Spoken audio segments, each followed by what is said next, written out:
We are such stuff as dreams are made on, and our little life is rounded with a sleep.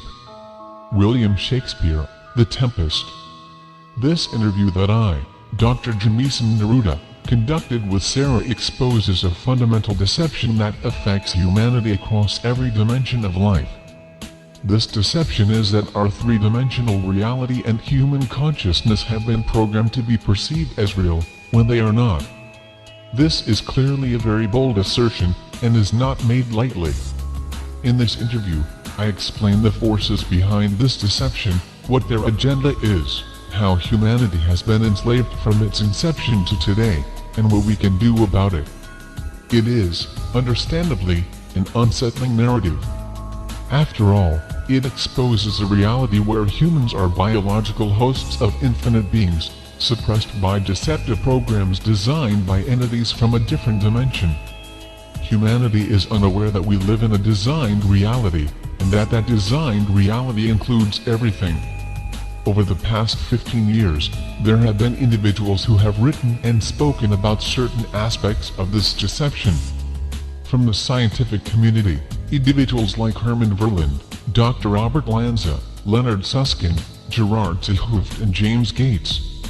From the technical field, NASA engineer Thomas Campbell. From a more philosophical perspective, authors like Nick Bostrom and Anthony Peake.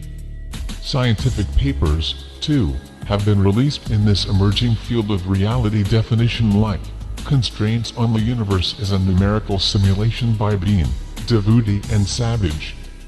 These individuals, and others like them, are hypothesizing that our universe was designed through mathematics or computer code. This topic is relatively off-limits, reserved for theoretical and heretical thinkers.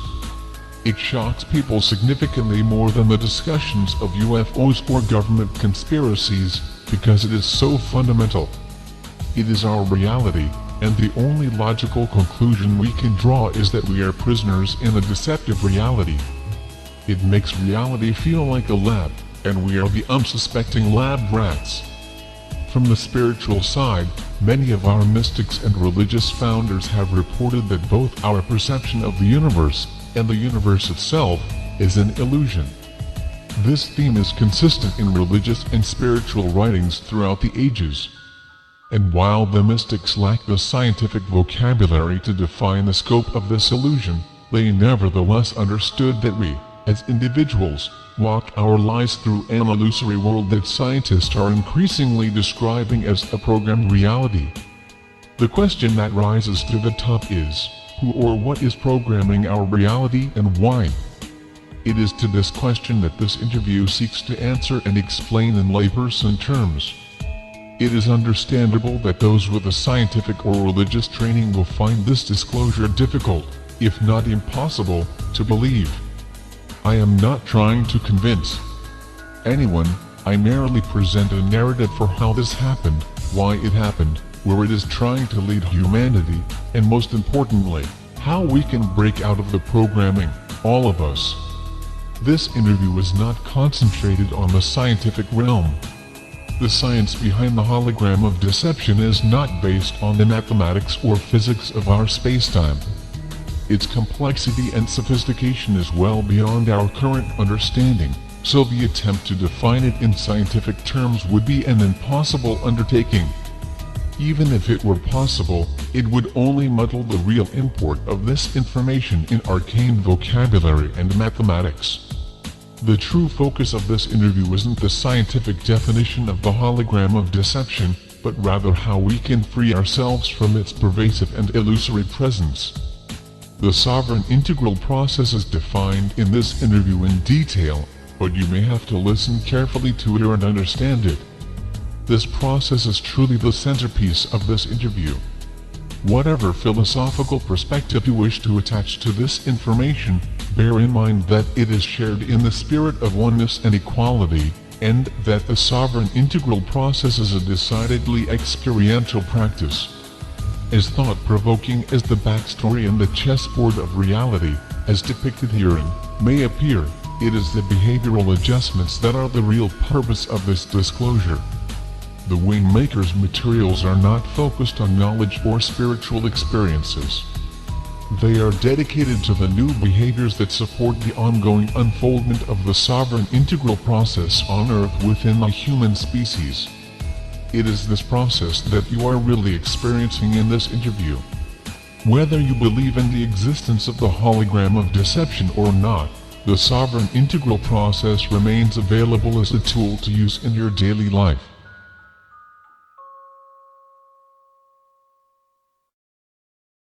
What we discussed Wednesday night has been swirling around me ever since. I think I've become a bit obsessed with all of this, what for me, anyway, is new information. I'm trying my best to process it into my mental framework, and I have to admit, I'm not sure it's working. I understand.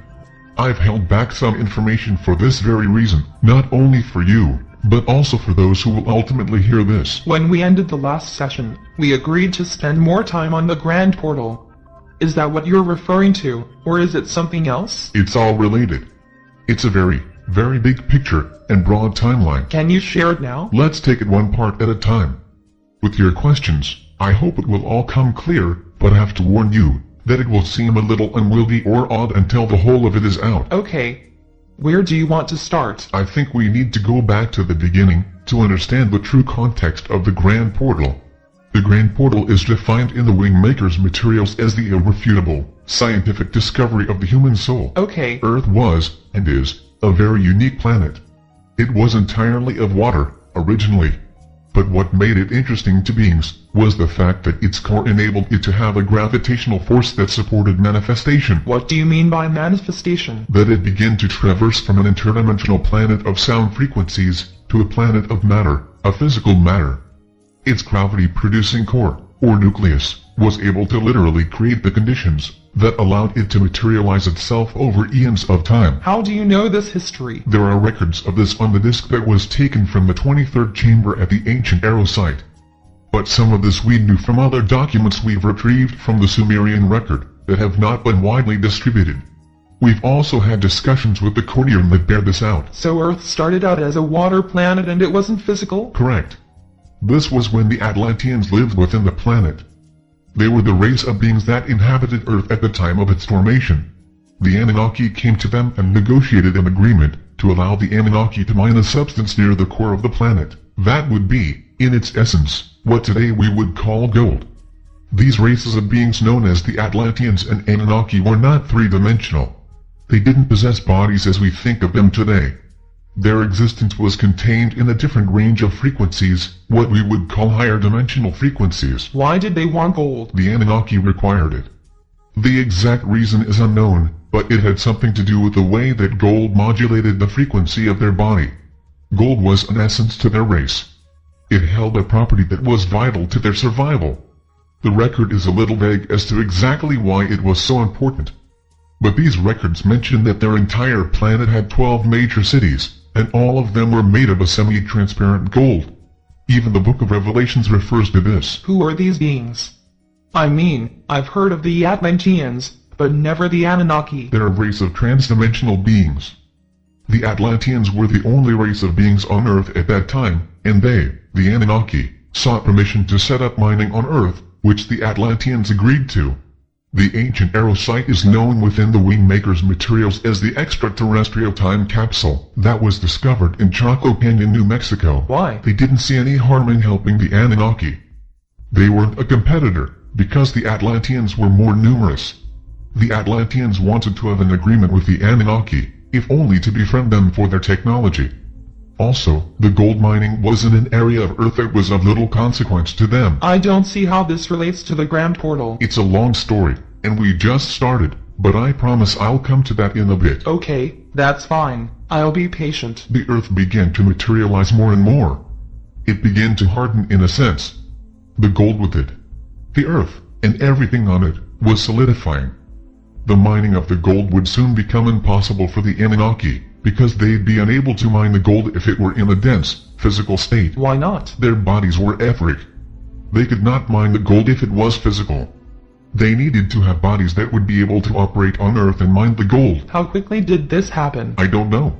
Our records don't stipulate the time scale, but I assume it was over tens of thousands of years.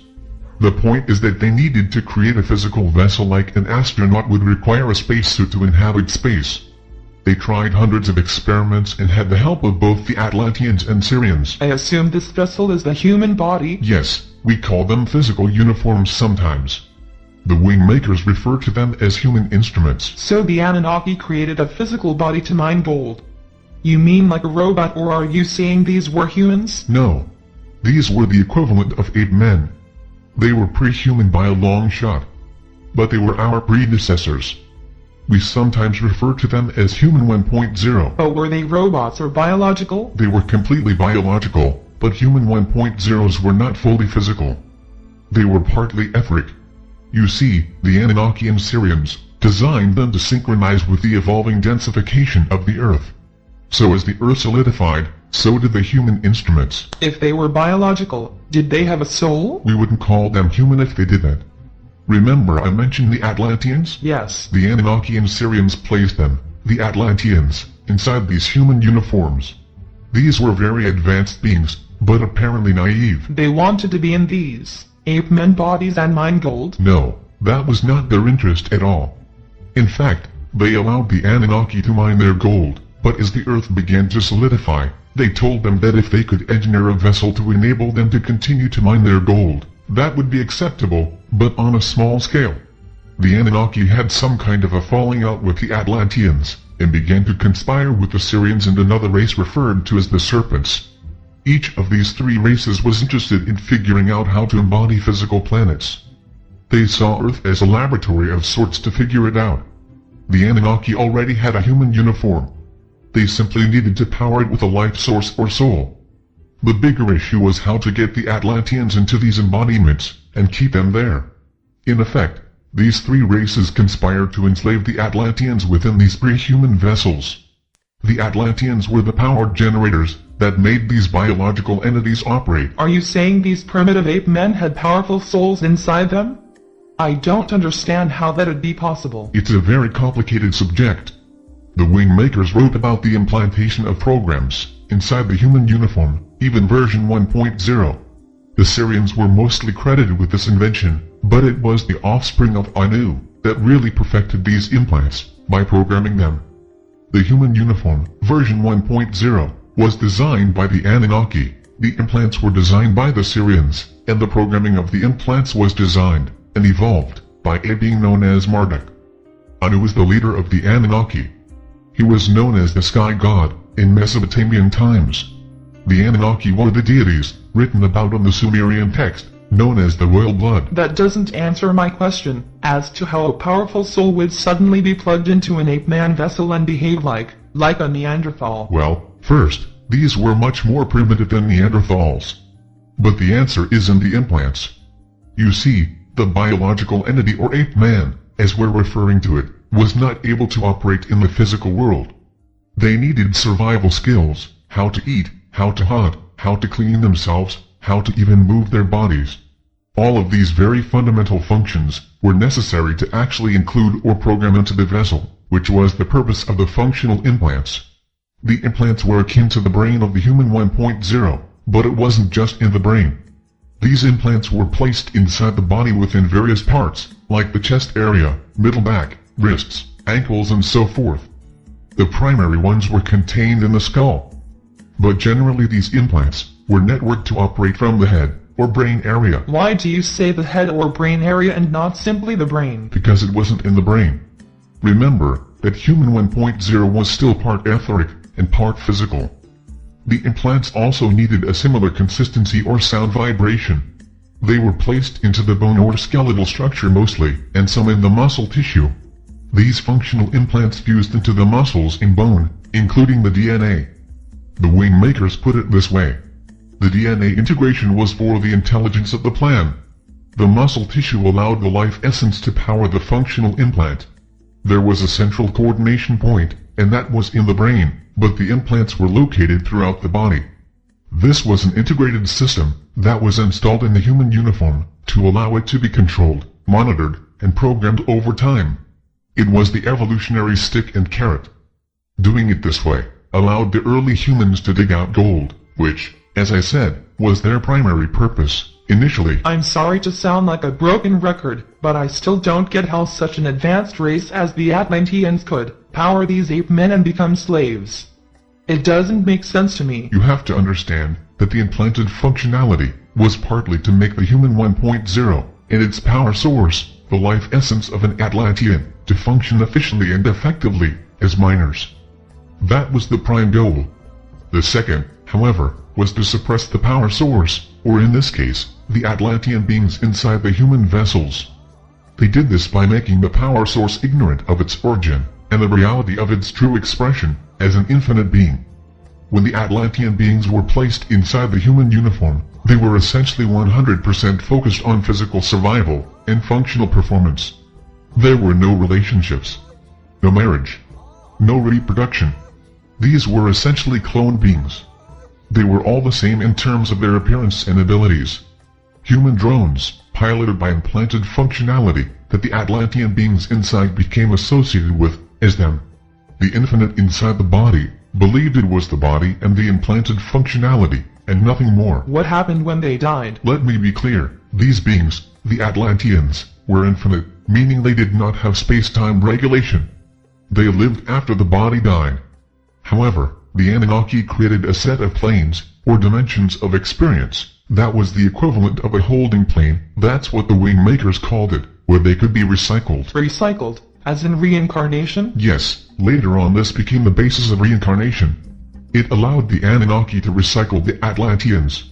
Some aspects of the implanted functionality were interdimensional, which is to say, it could assist in the delivery of the beings to the proper location within the holding planes of consciousness, and assist in their reincarnation back into a new vessel. But you said that the ape men didn't have reproduction? Not in version 1.0. These were very basic. But the Anunnaki could create them in large scale, so when one human uniform expired, let's say they had a mining accident, another would be made. These were clones. The ability to self-reproduce came in version 2.0. That was mostly because the amount of effort required to manage this process was enormous on the part of the Anunnaki. They wanted to create an automated system, something that wouldn't require them to orchestrate all of the variables. So the Syrians helped them to create the implants that could propagate through reproduction. This enabled automation of the recycling of the beings from the holding planes to be born into the physical dimension through a baby. So, this was all automated by programming technology? I don't know, this is too weird. The universe is made up of dimensions that are a result of mathematical equations. It is constructed from mathematics. Some beings understand how to apply mathematical equations to organize and plan space-time. It's all created. This world is created, it's not real. It's a programmed reality. When I say plan, it can also be construed as control of space-time. That is to say, this is a programmed space-time reality. Once you can program space-time reality within a species like humanity, you can program at the individual level of a person right down to when they itch their nose, if you want to. It's all mathematical equations. I don't know what to say. For now, I'll go along with you, but it really sounds like fiction to me. So, what happened to the ape men? I mentioned Marduk. He was intimately involved in the evolution of the species. That was his role. Of all the Anunnaki, he was the closest to the human 1.0s. He understood them and even admired certain aspects of them. Unconsciously, perhaps, he began to alter their programs so the human 1.0s behaved more like the Anunnaki. As they began to take on the characteristics of the Anunnaki, Anu and his sons, Enki and Enlil, were concerned by this. Marduk was programming emotions and feelings. He was evolving humans too quickly, but remember, this was the evolution of the functional implants, the interface between the power source, Atlanteans, and the human physical body. So it was the interface that was being evolved, which enabled the human body to show emotion, to communicate, to sense more of the three-dimensional world called Earth, etc. The other thing that was happening was that as the Earth continued to become more of a three-dimensional solid, so did the human 1.0s and their functionality implants. This growing densification also made it easier to control and suppress the Atlantean power source inside the human uniforms. It was like a compression was taking place in and on this Earth plane, and it was deepening the gravity of focus on Earth plane survival. I wrote down the word serpents. Are you talking about literal serpents? No, serpents as a race of beings. They simply were another race of beings based on reptilian DNA, but distinct from the Anunnaki. You could say they were related. They were known as life carriers. They seeded planets. They built food chains. You could say they were the grocers of the planet. But they didn't get involved in the creation of the human 1.0? Not in the technical sense. Their job was more to provide food and sustenance for it. I understand how the Atlanteans were suppressed in the human 1.0 because of the implants, but why did they go there? If they didn't volunteer as you suggest, how did they get forced into slavery when they were previously these powerful, sovereign beings? We don't know exactly how it happened. The record we read was not specific on this topic. But the tone, or word that was used, was that the Atlanteans were naive. They had no reason to think it would be possible to become enslaved. It would be like a concept that was never used in their culture. No one ever did that, nor could they. You could enslave an infinite being, unless, of course, you locked them into a human uniform. And that was the cunning of the Anunnaki and their Syrian partners. They launched this attack from such a bizarre angle that the Atlanteans couldn't see it coming. I think it was an ambush or surprise attack. You said earlier that the human 2.0 could reproduce. How long of a time existed between 1.0 and 2.0, and what were their primary differences? Human 1.0 rose to a pretty high level in terms of being able to speak or communicate. That was the major add-on that Marduk brought to Human 1.0.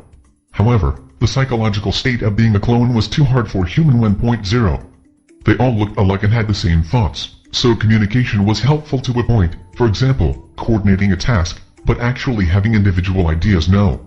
And this led to depression and psychological states where, according to the WingMakers, they literally went mad. This flaw was a huge problem. Anu decided to wipe them out, and this is the story of the Great Flood. Marduk managed to save some of the Human 1.0s from the flood along with other flora and fauna, but it was the end of Human 1.0. Human 2.0 was then created. This was the stage where the humans could self-reproduce.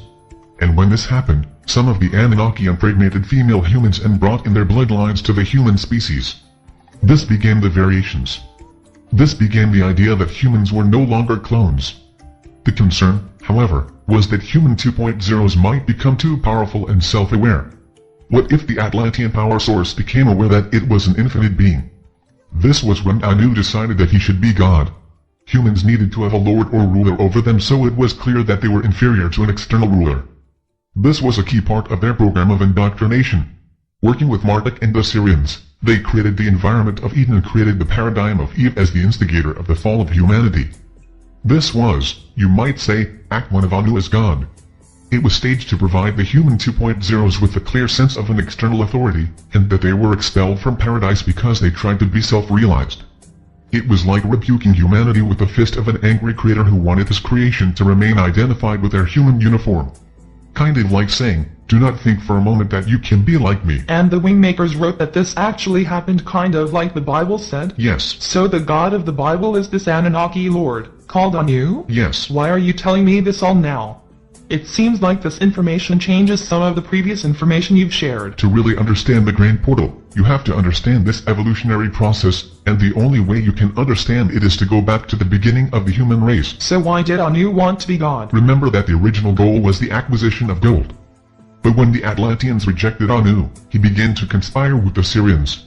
It was just before the flood that Anu discovered that the gold he'd mined was sufficient. He didn't require more. However, the notion of being a god over the Atlanteans was seductive. The Syrians and serpents felt that the idea of enslaving infinite beings and planet ecosystems was their invention. They had something that was totally unique. They were creator gods, and every other race could be ensnared in a similar type of vessel. They began to do just that. You mean enslave other races? Yes. You see, the Earth had a unique quality to its core. This core was of extreme interest to the Anunnaki when they first visited Earth. It was this core that created the gravitational field that enabled the planet to become fully physical in such a way that it could support physical life.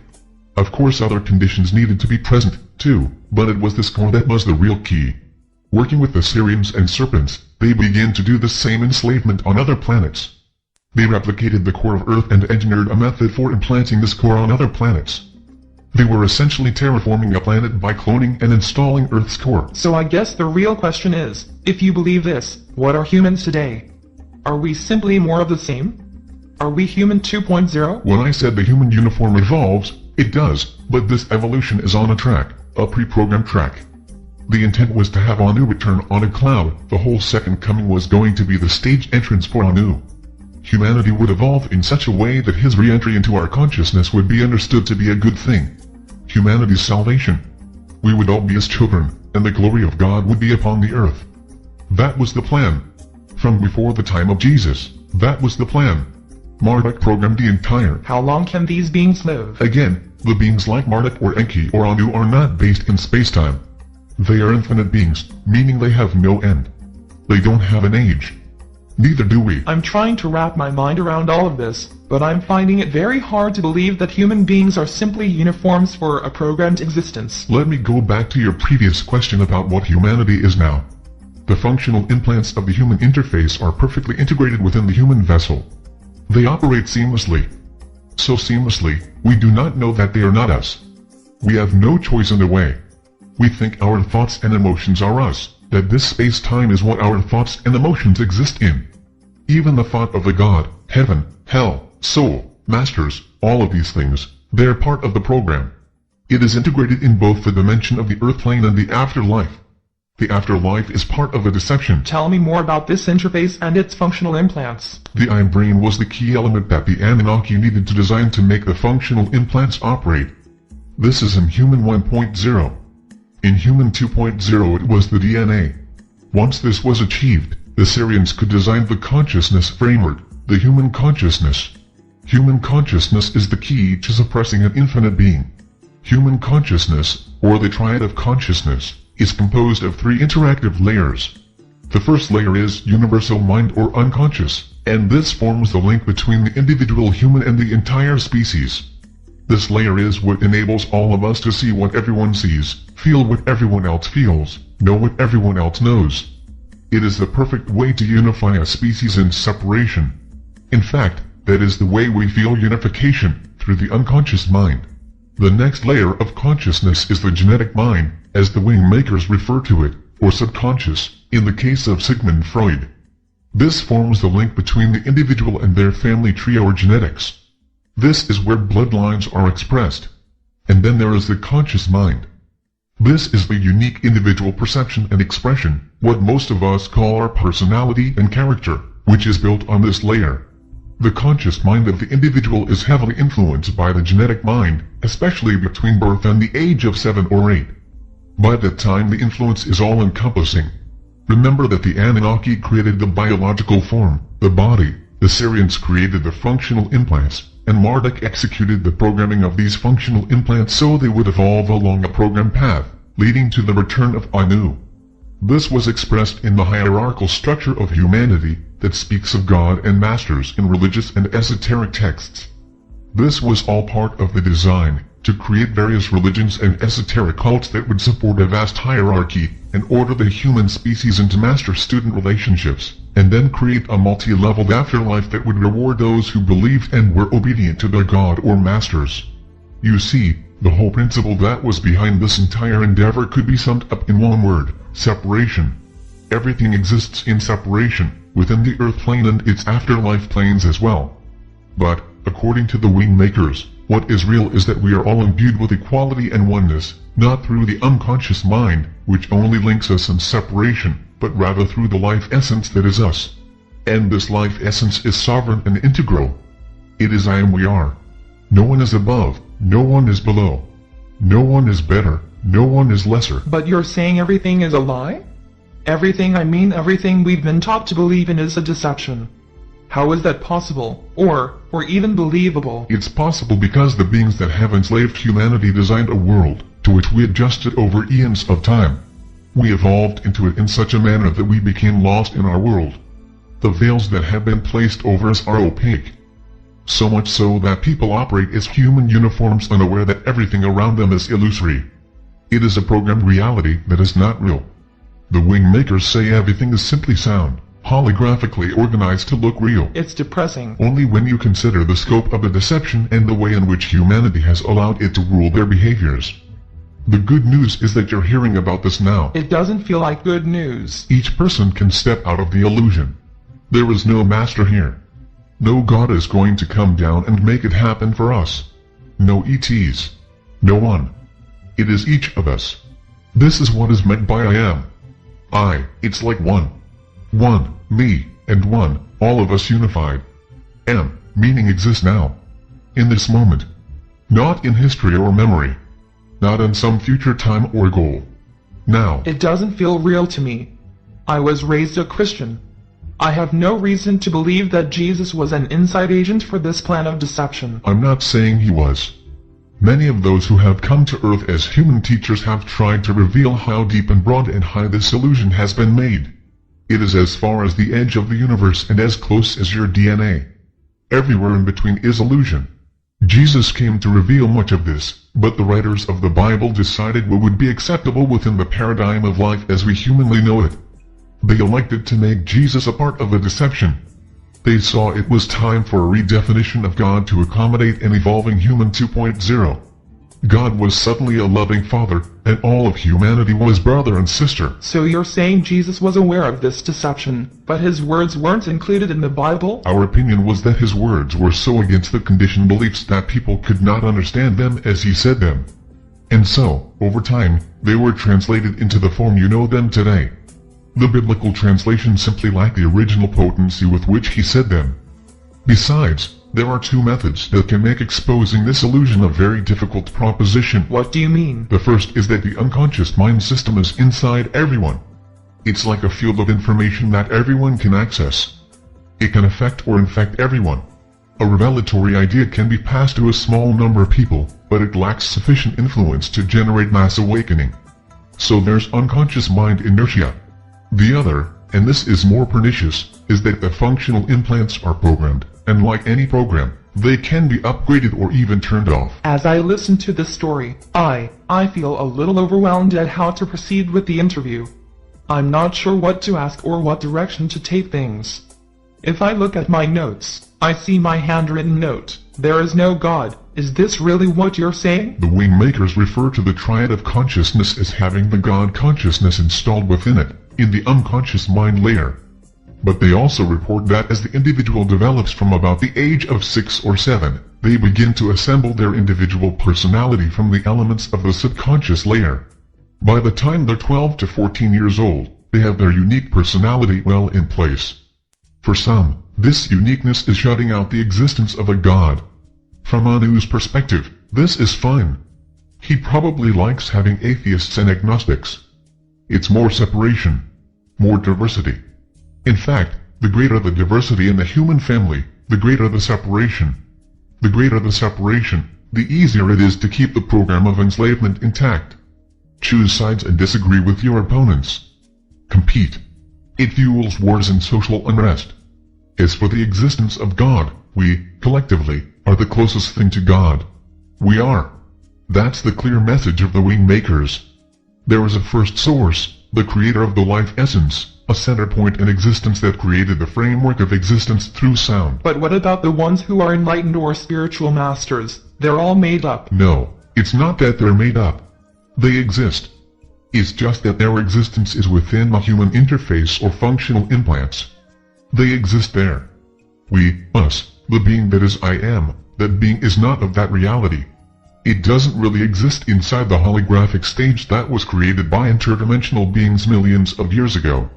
Rather, it is being used as a power source that animates the human interface or uniform. Over time, we've spiraled deeper and deeper inside of this created world, complete with its afterlife and different planes of existence. You could look at it this way: Anu installed a program inside the human 2.0, and in this program, humans would evolve from knowing absolutely nothing about their world to knowing God. Humans were designed to have God consciousness, meaning to have the same understanding and awareness as Anu. But then Anu took this evolutionary line and positioned God consciousness so far out into the future that humans would essentially be chasing this God consciousness forever. They'd be chasing shadows, because until they awaken from the deception, the only God that exists in that world is Anu. Once awakened as I am, we are, or the sovereign integral, a human being lives as an expression of this consciousness. According to the WingMakers, no one has achieved this at this time. It is, however, our future to live in this consciousness in a human instrument. No one has done this. You mean anywhere? On this plane, Earth, no one has done this.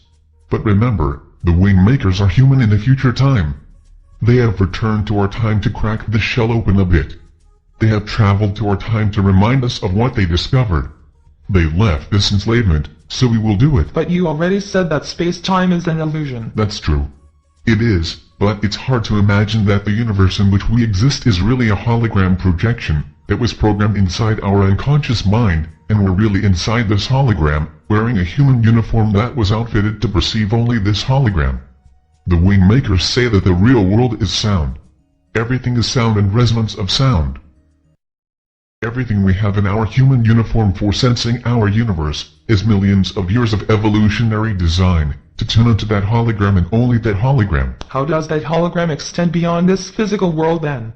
You said even the afterlife is part of it. There are many aspects to the afterlife. There is God, first and foremost. There is the light of illumination. There is the universal spirit and individual soul. There is a hierarchy of angels and masters. There is the concept of karma and reincarnation, or sin and salvation. The concept of heaven and hell. The concept of the chosen. The concept of an ascension path. The concept of the Book of Records or Akashic Records. All of these concepts were designed into an upgrade of the Human 2.0 interface. Certain human beings are programmed to find these concepts in their unconscious mind layer and share them. As a result, religions sprout. Philosophies rise, sometimes in support of the religions, sometimes in contradiction. Esoteric cults rise. All the while the human being remains lost. It remains muddled in its illusion. Everything tied to an empty promise in a belief, and in all those beliefs, one thing remains constant: separation. The program is vast in its reach, and the Anunnaki, once they had mined sufficient gold, had an entire race of beings enslaved. Anu, along with his allies, in the Syrian and Serpent races, decided it would be best to turn the human 2.0s into a worthless creature that forever sought enlightenment through belief. And who do you suppose would provide the things to believe in? Anu and Marduk. Everything became learning lessons. The earth was a schoolhouse. If you learn your lessons, you won't have to keep incarnating. Learn, learn, learn. But what are you learning? You're learning to believe in the afterlife, as it was described and prescribed by Anu and his designers. You're learning to don your human uniform obediently. You're learning to discern how humanity is different. You're learning to link every self-image you have to the world of 3 dimensions, while hoping there is more after death. The sober reality is that after you die, the being inside you is met by a guardian who will take you to your destination, based mostly on your deeds in this life. However, most beings are taken to a life review where you face your life in every detail, and based on that experience an authoritative figure will prescribe your next life options for reincarnation. You are essentially recycled into the same program with a new mother and family, and a programmed life path is laid out for you to follow. The afterlife program and process is all part of the master program to retain the enslavement of the beings. Remember, we're interdimensional beings, meaning we exist in 3D in the higher planes. It's just that these higher planes are designed by the Anunnaki. They are not of the real dimensional planes. Otherwise, we would die, discover who we really are, and we would never reincarnate, or if we did, we would tell everyone on Earth that this is all an illusion. Why? Why do it this way? It doesn't make sense. What began as an experiment in 3-dimensional exploration from a higher dimensional reality became what is here. Every human being will confront this reality eventually. It cannot be avoided. We can agonize about the lack of fairness or ask why, but whether it makes sense to you doesn't change the fact that we live in a world of design separation. Divide and conquer. The WingMakers write of the tone vibration of equality. 1 second, I have the papers. Here's the exact choice of words by the WingMakers. When all manifestations of life are genuinely perceived as fragmentary expressions of first source, the vibration of equality that underlies all life forms becomes perceptible to the human instrument. Life initially emerges as an extension of source reality, and then, as an individuated energy frequency, invested within a form.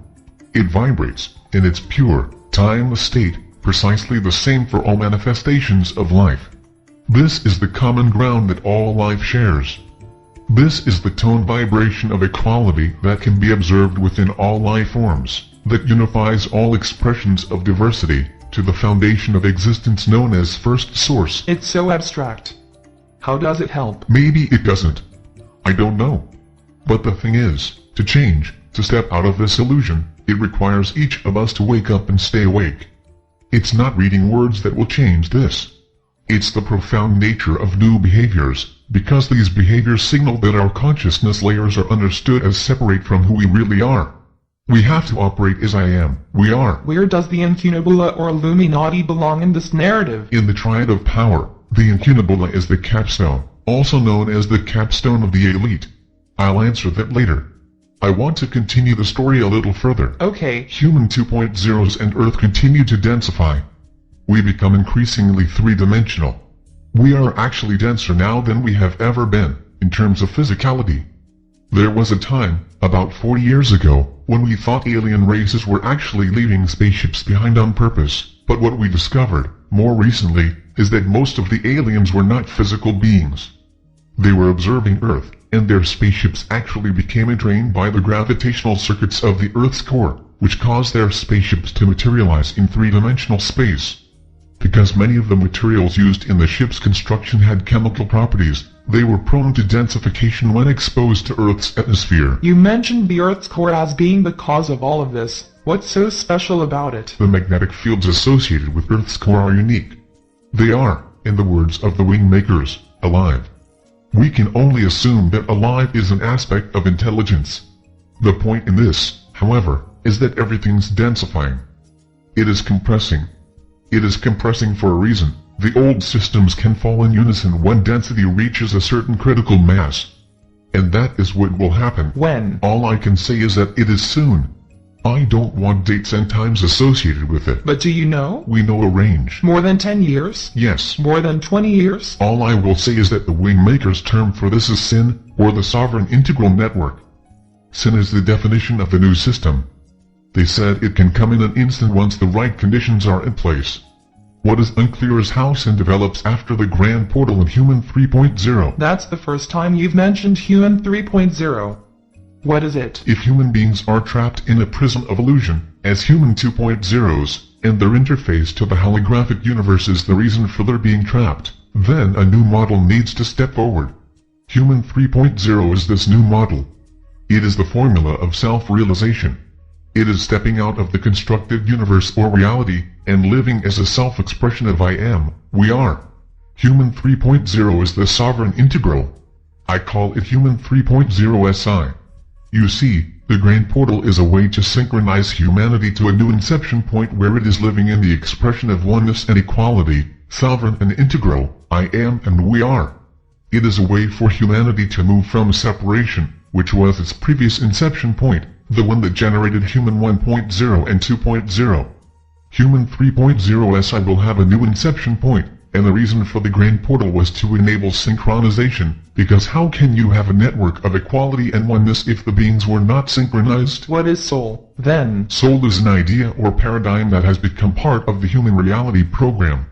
Soul is the part of you that contains all memory of your existence as a human 1.0 and 2.0. For most of us, this is a vast repository, far too large for the consciousness framework to deal with. So the soul holds this information for each individual being. Soul is a paradigm of infinite expression within a finite reality. But you can't be infinite in a finite reality, if that reality is a programmed reality. So soul is not the life force that powers the human consciousness. That is the sovereign integral. That is what each of us is when we are stripped naked of all illusion, of all deceptions, of all limitations, of all veils, of all functional implants, including the soul. It is the redefinition of human identity and expression as I am, we are. From a human perspective, the WingMakers do not see humans as lesser entities, but simply beings with inception points that enslave them. It is not a judgment that humans are worthless or bad or sinful or weak or needy. None of those things. Humanity needs a new start. A point in which they can synchronize in one realization, and that is the expression of I am, we are. Living those words as behavior. Where's the creator of Anu, the real God? How can we be allowed to live and operate in this kind of deception? The WingMakers talk about the transformation mastership model. Hold on. I have the page here. This is how they put it. The time has come to integrate the dominant model of the hierarchy evolution saviorship with the dominant model of source intelligence, transformation mastership. This integration can only be achieved at the level of the entity. It cannot occur within the context of a human instrument or an aspect of the hierarchy. Only the entity, the wholeness of interdimensional sovereignty imbued with source intelligence, can facilitate and fully experience the integration of these two models of existence. So what does that have to do with my question? Each individual being is responsible for this. God or source intelligence isn't going to come down from the heavens and correct human faults or obstacles. Humans need to take responsibility for this. But seriously, how? We're wrapped in so many layers of deception. It's not easy. The WingMakers write about the hard virtues as the behavioral construct for this time, and how these words can be applied and lived, not simply held in the head as a worthy concept. I don't think you've mentioned these before. What are they? Appreciation or gratitude, compassion, humility, forgiveness, understanding and valor or courage. It is the combination of nowness, being in the now, and applying these words in our behaviors. It's being impeccable in this practice. What happens if you do? The unconscious mind is a doorway into all beings. These behaviors go out to all beings. They support the building of the sovereign integral network, Human 3.0, which is the replacement of separation consciousness of Human 2.0. So this is the application of insertive behavior, which is to say, I will insert these behaviors in my nowness. They will become the palette of my behavioral choice. The other half of this equation is the resistive behaviors, and these are withdrawing and stopping behaviors that support separation and deception. These are active resistances. Saying no to behaviors of your own and others, without judgment.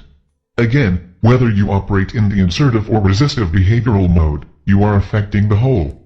You either support oneness and equality, the I am, we are, or you support separation and deception, also known in our reality as the status quo. The starting point of behavior or expression is in the now. This is the creative nerve center. Every single now is a potential to support oneness and equality in this world, and help birth the Human 3.0 and the sovereign integral network. How long? I mean, how long will this take? The Grand Portal enables the sovereign integral network. The WingMakers suggest that around 2080, conditions should be ideal for this Human 3.0 to reveal itself. But they also stipulate that it could happen sooner or later. Why wouldn't Anu, since he's God, simply stop it? Or, if Marduk could program with such amazing accuracy, how could Human 3.0 even come about? Unless he wanted it. There have been several interventions. While Anu and his Syrian cohorts were focused on the Human 1.0 and 2.0 uniforms, they didn't pay as much attention to the interaction of Earth and the human vessel. Earth is an anomaly in itself. Remember that the Earth's gravitational fields interact with all life. Even non-physical beings, if they get close enough, and stay long enough, can be materialized in this plane of existence. Anu did not want to be materialized in this dimension, and he could only appear on this plane of existence for short times, maybe a day or two. In this time, our time, right now, the Anunnaki cannot enter this plane. They're locked out. The Earth plane is too dense. So that is one reason. Anu's ability to interact directly with his creation has been curtailed. The second intervention point is that non-physical beings have woken up to this issue of enslavement. They see how it affects everyone. It was permitted in part because the Anunnaki and their alliance partners were strong and threatening to many other races and beings. However, this notion of enslaving infinite beings, as a concept or inception point, was infecting all of existence. It was a fear-based, separation-based idea that beings eventually began to see as a degenerative force to existence. The native state of existence, which includes space-time and non-space-time expressions, is oneness and equality. Obviously, enslavement is only possible in a separation-based paradigm. The third intervention point is the WingMakers. They were the part of humanity also known as the Atlanteans, but even before the Atlantean race, they existed in a pure state genetic template, and eventually these genetics were used by Anu to create, in part, the Human 1.0 and Human 2.0. although with the 2.0 version, it was less pure, because Anunnaki and Syrian genetics were introduced, among others. But the point I'm trying to make here is that the WingMakers, as a future expression of Human 3.0, have entered our space-time and have begun to crack open this prison reality. The fourth intervention point is each of us, practicing the sovereign integral process. I presume the Incunabula and Illuminati have something to say about this whole Human 3.0 plan. Am I right on that? Yes. The triad of power, however you want to define it, in terms of titles, is programmed to create their own Human 3.0. This version will be predicated on the convergence of technology in support of biological enhancements that make the human vessel even more of a welcoming environment for the functional implants. The goal is to make an infinite human on the earth plane. Infinite by virtue of immortality. The fusion of human and technology, or what some call transhumanism, is the goal. So, Human 3.0 for the triad of power is very different from Human 3.0 SI, as envisioned by the WingMakers. You see, transhumanism is separation. It says we are frail, weak, finite, brutish, diseased, incomplete. All of these ideas for technological implants and cognitive enhancement were parts of the Advanced Contact Intelligence Organization, ACIO agenda. The ACIO was building Human 3.0? Yes, certain key aspects of the transhumanist model. Not the SI version. You see, the whole idea of transcending is linked to the inception point of separation. It is the I Am Supreme model. It says, the human vessel can be, and should be, enhanced in such a way that the functional implants can live forever. There are several things missing, according to the WingMakers. 1. The unconscious mind cannot contain the data streams of a continuous species, and 2. The search for who we are, as the true source of life, will only be further obscured by technological enhancement. The realization of I am, we are, is not a technological realization, nor is its manifestation accelerated by, or through technology, at an individual level. It is a self-learning and behavioral process. Nothing more, nothing less. So transhumanists want to transcend human suffering, ignorance, and mortality through technology, and the ACIO was providing some of the technology to do this, but who would have access to the technology? The elite, of course. It would only accelerate and accentuate the separation. It is simultaneous empowerment and disempowerment. The economic models for the transhumanist diffusion, as it was called in the Labyrinth group, were not widely considered. The Incunabula being the only exception. You mean they actually wanted to build a plan that made the transcending technologies available to everyone? They looked at it from two angles. 1. If the technology could be introduced at birth, it would mitigate the cost issues of healthcare and education, offsetting diffusion costs. But it would have to be a government-implemented service. No private company could secure sufficient trust. So a critical component was to make the United Nations, the credible world organization that could introduce transhumanism to the global stage. The second angle was to allow class distinctions and free markets to eventually make the technology irresistible to everyone, and then allow government subsidies to bring down the cost sufficiently to enable its dispersion. All of this sounds very altruistic, but the quality of the technologies would be variant. Elite classes would be able to secure higher quality implantations coupled to more responsive genetics. This would simply be a human civilization that would be attempting to purge discontent and disobedience in favor of participation in a ruled system of government by elite transhumans. Technology will evolve from external impersonal to external personal to integrated personal to internal personal. Transhumanism is the last phase, and it is the phase that the elite are moving to. The internal personal is based on exactly the same paradigm of what is now the human condition, namely, humans have a programmed interface that's integral to their human body, and is powered by the infinite source of which they truly are. Humans are unwittingly trying to be untrue to themselves. It's part of the program, according to the WingMakers. Humanity will play God to itself. It will try to engineer a better human and a better civilization. It will do this because it can imagine how humanity can save itself through simple behaviors, and the realization that these behaviors can make. They will do it because they are programmed to become integrated with technology. This is the path that the WingMakers seek to avert. They write that human beings are complete if they can step out of their consciousness frameworks and realize what is actually powering their systems, Their artificial realities, their programmed existence. The integration of technology internally will only make this realization more difficult. I think you said on Saturday that there were prophecies of a synthetic race overtaking humanity. This sounds like what those prophets saw. 15 felt the same way. 15 is the genius leader of the Advanced Contact Intelligence Organization ACIO in the Labyrinth Group. He never assumed that they were off-planet aliens. These prophets could have seen human 3.0 transhumanists in some distant timeline and assumed they were alien. What about the military force? As you can imagine, this is where it will be tested first.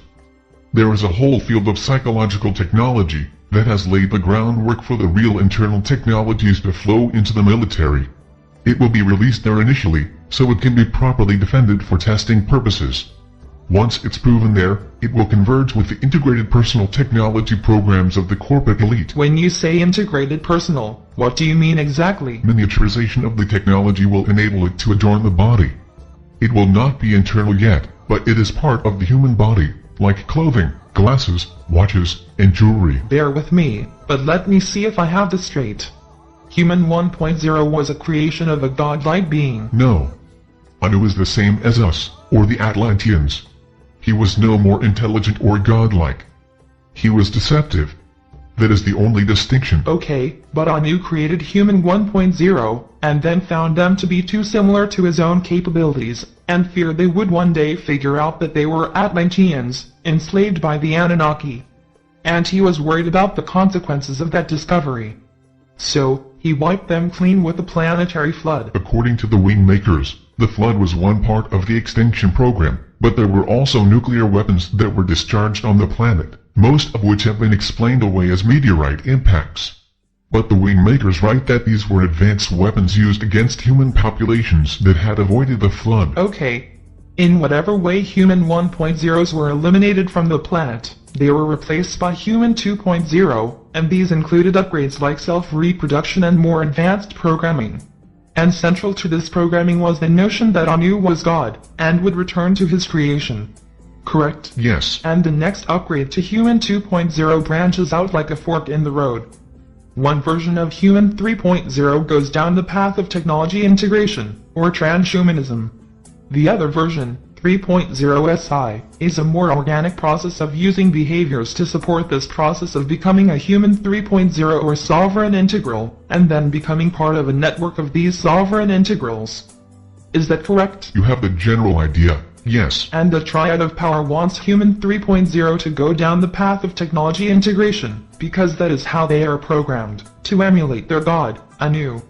Right? Yes. So it's kind of like humanity sits at a crossroads. On the one side is the Triad of Power, that is programmed to develop Human 3.0 as a cyborg, I guess, and the other side is the future existence of humanity urging us to do it internally, one person at a time, through a behavioral process. I guess the part that's missing for me is the role of the Gram portal, which remains unclear. I thought it was a technology that proved the existence, the irrefutable scientific existence of the human soul. How does that figure into this? There are humans here who are designers of the new unconscious mind that will bridge human populations everywhere on the planet to feel and express equality and oneness. It will connect humanity and the I am, we are, consciousness, instead of the separation consciousness. It will not be based on hierarchy. The deception is coming down. One of the things that was never disclosed in the materials, including my previous 4 interviews, is that certain information was to be withheld. Some information was even veiled to not raise the ire of the Triad of Power. This information, this interview, will not be disclosed in the same timeline as the previous 4. Why? The designers of the new unconscious layer of the Human 3.0 are on the planet now. They are doing some of the preparation required to move humanity, who will be sitting at the fork in the road, in the next 40-50 years, to choose the I am, we are, path. So I can't release this interview? No. When it's time, I will contact you. You said some of the information was veiled. In what way? The WingMakers will only release some of the information now, in 1998. That is the information that will not feel too revolutionary, too radical. It needed, in their own words, to cross into the human interface and activate a willingness to listen to their voice. For example, they used the term WingMakers to describe themselves, knowing it would have a connection to the angel construct. But you said the WingMakers were a future representation of human beings, presumably, from this disclosure, version 3.0. Right? Yes, but there is programming within the human interface, where the functional implants are networked as a system that will tune out certain information. A person will hear it, but they will not act on it. They will hear it, but they will object to it. They will hear it, but they will not share it. All of these programs were created, not originally, but they can be upgraded. The program can be updated with new instructions. It makes cracking into this reality, exposing it for what it truly is, a very difficult proposition. This is why it requires a degree of stealth. The deception is so thick and opaque in this reality that the ones who are trying to come into the prison and create a crack in the wall, they also have to use a form of deception. Why? The programming, Sarah. If the pure state information was given out, and it contradicted everything that people have been told to believe, if it was the literal reverse of what was logical and acceptable in this world, who would listen? The WingMakers needed to awaken certain people to bring them inside their information field, to warm them up to the truth. It has to be done in degrees for the vast majority of people. What about me? You are not among the vast majority, but then you're only getting a taste of it. Does everyone within the Labyrinth group know this, too? Yes, to varying degrees. But they were going down the transhumanism path. Did this information change their mind? No. That's really why I'm here. You just said I'm only getting a taste of it, so there's still more materials that will be released later? Yes. But you're not going to tell me when, right? Correct. As intelligent and aware as the Labyrinth group is, why didn't this information change their minds? I had the benefit of having direct interactions with the WingMakers. None of my peers did. This was the difference in my willingness to act on the information, and not simply consider it as a contradiction to my invested reality. This is fucked up, isn't it? What part? All of it. It's all fucked up and we did it. Whatever it is, it's important to know what's behind the deception, to look with sober eyes on the truth. It may not be a beautiful picture to be sure, but how else do you realize your own truth, until you know the truth of the big picture? So, however screwed up it seems, it is an inception point for the individual to redefine themselves. Would you rather stay in the illusion of a soul, in a human body, that will be saved by God, ascend into heaven and hang out with angels who strum harps? That whole idea is repulsive once you know this. That picture is based on separation, selfishness, lack of empathy and understanding. Or, you can simply say it's all a big illusion, including the notion that we are infinite beings, and that when you die, you're done. The part of this new picture that is promising is that we exist infinitely, despite the fact that we have been suppressed and enslaved. We also can play a role in supporting this redefinition of the human being, through our thoughts and behaviors. And maybe most importantly, we have the WingMakers, our future selves, providing us with evidence that we are, prevailed. When I first read these materials, these were the things that provided some sense of hope, and I share them with you, for what it's worth. Thanks. All of the things that you told me in the first 4 interviews, with this new information, does it change it? Yes. Everything is affected by this. Give me an example. Sunday night I mentioned LERM, or the Light Encoded Reality Matrix. LERM is what the Labyrinth group thought was God, in terms of proof. But what was really discovered was the essence of Anu, and how he operates in this reality, as an all-encompassing observation field, that is inside our consciousness interface to this reality existence called Earth. LERM is Anu projected. What about ETs? Don't they know about this, and can't they intervene and save us from this situation? Remember, everyone inside our universe is part of this deception, whether they know it or not. There are 4 classes of beings. 1. Those who know the deception and are actively supporting it. 2. Those who know about the deception, but are unwilling to do anything about it. 3. Those who don't know the deception and are unknowingly supporting it. And 4. Those who know about the deception and are actively trying to step out of the deception, and engineer a process for everyone else to do the same. That's it. It doesn't matter if the being is physical or non-physical. Everyone falls into one of these 4 categories, everywhere in our universe of existence. The beings in Group 3 are waking up. Some of them understand that the deception in one part of the universe infects all. It requires corrective action. It requires collective understanding to ensure that it will never happen again. How can everyone in this universe be a part of this deception? I don't understand. Our entire universe is created. I'm not saying it is the universe. I'm saying that what we call the universe, as far as we can observe, is part of the hologram implanted within our consciousness framework and human interface. Our mind consciousness established the spatial temporal relationships of everything we see, and as I said, this is part of our program. And this includes the universe. Why do you think that our best minds on the planet cannot define consciousness, let alone the subconscious and unconscious mind? It is programmed this way. Anu did not want us to figure it out. We'll look at neural information and decide it can be sliced 1,000 different ways, but it still doesn't explain how it's experienced. As Aristotle said some 2,300 years ago, to be conscious that we are perceiving, is to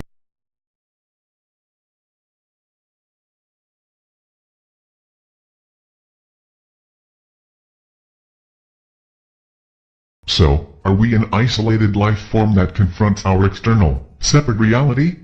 No, we are connected to all. That is why I am, we are, is the critical inception point for our identity.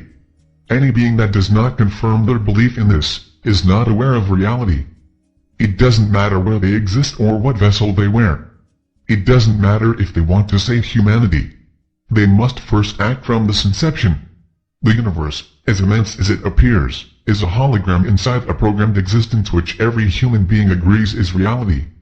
That agreement informs the unconscious mind, again, a part of the human interface that Anu created, and collectively we all see our world the same way, more or less.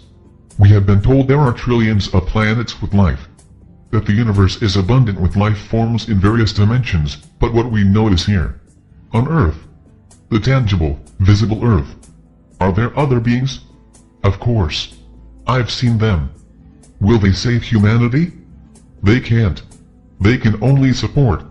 It isn't about anyone or anything saving us.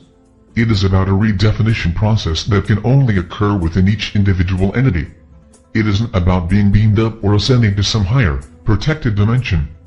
This will be done in the physical body as human beings, by human beings, for human beings. Why you? Why do you suppose you can interact with the WingMakers and were asked to release this information? Why didn't they interact with 15, too? First of all, it isn't just me. However, within the Labyrinth group, they selected me for reasons that I had a certain resonance to their information that others within the Labyrinth group lacked. In terms of releasing the information, perhaps I was the only one who would go to the extreme of defecting from the ACIO to make this information available. I don't look at myself as unique, in the sense that I am the only one involved in getting this information out. There are others, many others, both physical and non-physical, who are assisting in this transformative process. The WingMakers refer to it in their philosophy papers as the two portals. I've only heard you speak of the Grand Portal. I assume it's one of the two portals. Yes.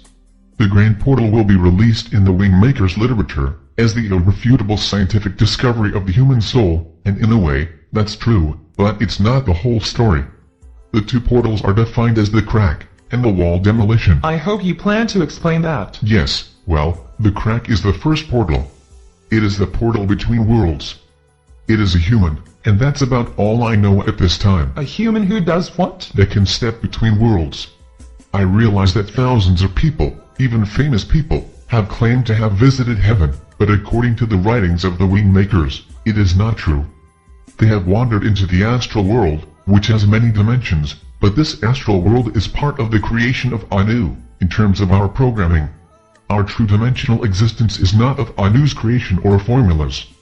The human portal will be a communication portal between our origins, as a race of infinite beings, and this world, the hologram of deception. What about the wall demolition, as you called it? The Grand Portal is the wall demolition.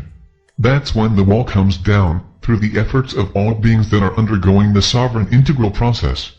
And this makes it possible for all human beings to step forward, into their infinite self or life essence. So the sequence is first the human portal and then the Grand Portal? And from a timing perspective, what can you say about it? The human portal anchors the inception point on Earth for the Grand Portal. It will come in about 10 years. The Grand Portal, about 70 years after that.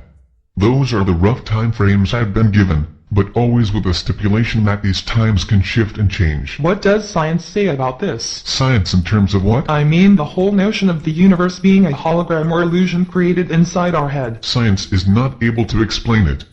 The counter-logical nature of the universe, in terms of quantum behavior, is impossible to explain. Some scientists have relented to explaining it all away as hidden variables. But frankly, what the WingMakers have explained is that we're creating the universe through the human interface Anu provided us, by reinterpreting sound vibrations through our 5 senses. But it doesn't make sense. How can I see the moon, and a 2-year-old can see it exactly the same way? How can it be the same? No, this is what the unconscious mind provides the human 2.0 interface. It gathers the interpretation of the sound vibration of the moon, based on billions and billions of sightings throughout time. These evolve and change based on environmental conditions, but generally the notion that the moon is silver, and generally the size that it is stored and shared in the DNA and unconscious mind system, and reinforced by culture, family and education. This is the universal collective field. It's a field effect that transfers information through vibratory fields that interconnect humans. Maybe it'll just take me a while to get that one. I hear your explanation. It just doesn't make sense to me. Let me change the topic slightly. If everyone's life is pre-programmed, why are you and I talking about this? I mean, why are we able to discuss this? Why would Marduk's program allow us to even glimpse this information? It's a good question. Maybe the best way to understand this is to consider a thought experiment. Imagine that our universe is a bubble. It was created by a group of entities that used deception against their equals, who had never experienced such an evil vision of separation, and therefore couldn't conceive of a defense against it. This bubble universe seemed complete and always expanding.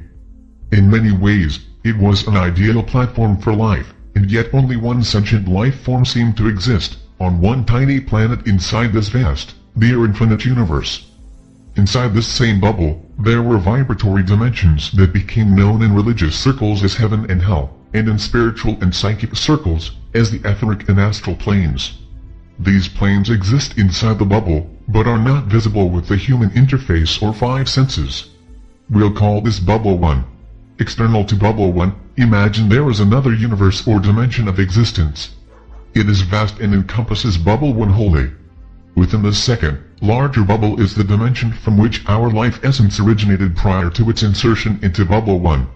Now, beings in Bubble 2 can enter Bubble 1 and experience it fully. However, if they get too close to the populated planet called Earth and stay too long, they will manifest and not be able to return to Bubble 2. Earth is the focal point in Bubble 1. The entities, who fancy themselves as gods, create more bubbles. They entrap other races in the same paradigm of deception and cast beings from Bubble 2 to new bubbles that are similar to Bubble 1.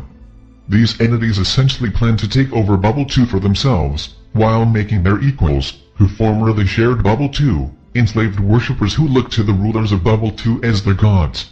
Meanwhile, there is a larger bubble that surrounds Bubble 2. We'll call it Bubble 3. Are you with me? I think so. Good. So Bubble 3 encompasses Bubble 2 and all of the smaller bubbles related to Bubble 1. There are beings in Bubble 3 that are aware of the deception perpetrated on the bubbles and the beings within them, but infinite beings are patient and curious. They wanted to see what this separation construct would create. In dimensions that had only known oneness and equality, the concept of division in material form was interesting. But all the human misery, just to run an experiment? Remember, the human machine is not real. It's the equivalent of a spacesuit with artificial intelligence and a sense and response sensory system. The astronaut, us, is infinite. It cannot be killed, or hurt, or destroyed. While the experimentation looks miserable from a human perspective, it is vibrant with learning on many other levels, one of which is to build the awareness in all beings of never allowing this deception to occur again. The unconscious mind system of the human being exists in a similar, but significantly more advanced modus operandi, in the interdimensional beings that can interoperate between the 3 bubbles. It is what allows the equality and oneness to be maintained in vast worlds of space-time and quantum space-time.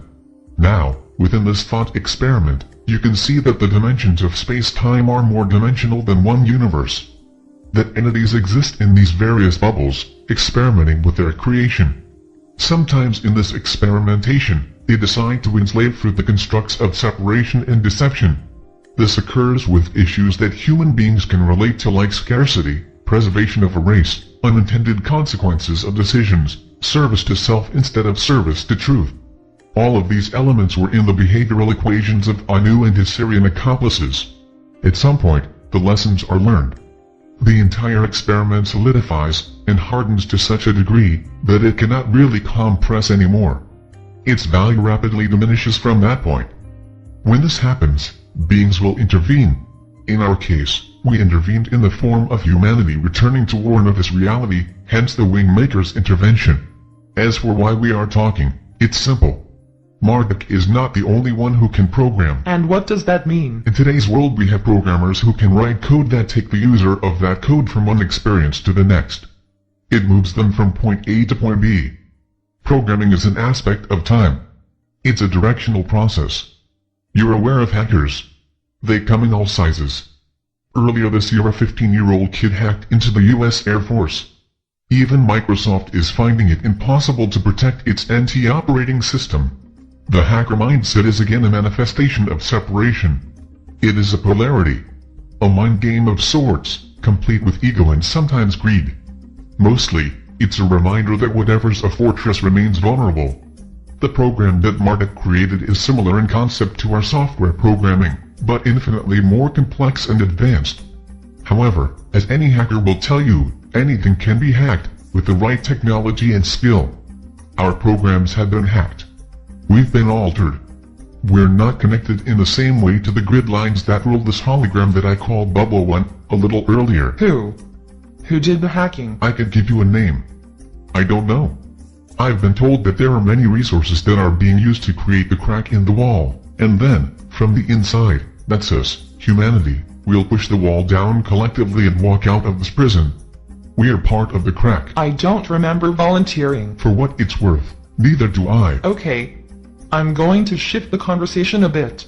In my notes on Saturday you said the following, that the WingMakers claim that the three-dimensional five-sensory domain that humans have adjusted to is the reason we are only using a fractional portion of our intelligence. They claim that the time capsule would be the bridge from the three-dimensional five-sensory domain to the multidimensional seven-sensory domain. How does that relate to tonight's conversation, and what exactly is the time capsule? The time capsule is the content of the WingMakers project. It's called the time capsule because it's a designed intervention to shift time. It's called the capsule because it is a delivery system of information that is designed to assist people to unlock from their grid lines, their pre-programmed life path, where they were essentially a human robot marching through their life path as they were programmed to do.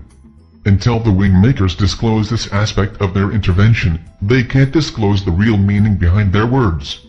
Again, they cloak their words in the accepted standards of this world's rules relative to the New Age, New World Order, spirituality, religion, philosophy, etc.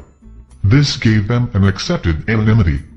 After all, it was all presented as a myth. There's nothing in a myth that could cause Anu to censor or strike back. They tested the explicitness of the language, and decided to place some of the activational elements in other formats like art, poetry and music. In other words, when they couldn't state something explicitly, because of retaliatory concerns, they would encode it into the art. But you've asked me to hold it back, this interview. What if it never gets released? Then it wasn't necessary. But then that would make the rest of the materials less than true, wouldn't it? I would say it would make them less direct or explicit, but to your point, yes. I would agree that their truth is diminished without the framework of this disclosure. Who are these materials for? I mean, I can tell you right now that when you were describing the first 4 interviews, I could count on one hand how many people I know who would listen to this perspective with an open mind. Most of my friends and family, I wouldn't even mention it. But with this interview, I don't think anyone I know would be open to it. I can't think of one, to be honest. I understand. The number of people who show up to look through the crack in the wall will be very small. In terms of the whole population, a tiny fraction. But the real definition of the grand portal is that enough people will look through that crack and recognize there is more, much more to reality's existence, and they will work collectively to push down the wall. When the wall falls, that will be when the infinite beings inside step out and operate the human instrument, Not as a separate thing, not as a vessel or something they wear as a uniform, but they will operate inside the human body, free of the interface and functional implants. You mean they won't ascend into bubble number 2 or 3? They will stay right here, Earth. But they will stay here, in the body, as infinite beings, not enslaved shells of themselves. You said there were other beings involved in this intervention. Can you disclose them? I'd prefer not to say anything other than to mention that it will be disclosed soon. This whole enslavement of humanity is like the 6 blind men touching the elephant. Many people are feeling parts of the elephant and describing the part they are touching, but with blindfolds on, it is very hard to describe the whole deception. Are these blind men humans? Yes, of course. They see parts of this enslavement and they know something is happening. Something isn't right. You can have godlike beings walking around the earth coincident with murder, rape, child abuse and war, and they don't feel the separation and deception. Something is terribly wrong. Why are we letting this happen? According to the WingMakers, there are people who are incarnated now who would be the equivalent of outliers. Are you familiar with this term? No. The term is typically used in statistics. Think of it like an anomaly. A person has what is called a transient malfunction to their interface, but in this malfunction, they are able to see through the crack. It might only last a second or two, but they glimpse what is behind the walls. And again, I'm not talking about the astral plane, that's just a more rarefied plane of the hologram of deception. People with these transient malfunctions often end up being diagnosed autistic, or in extreme cases, are considered schizophrenic, but because the malfunction is transient, they slowly merge back into the human hologram and lack the contextual meaning of what they saw anyway. They learn to forget. The program draws them back in. But before they forget, before they return to normal beliefs, before they are drugged or quarantined, they share their experience to the unconscious mind.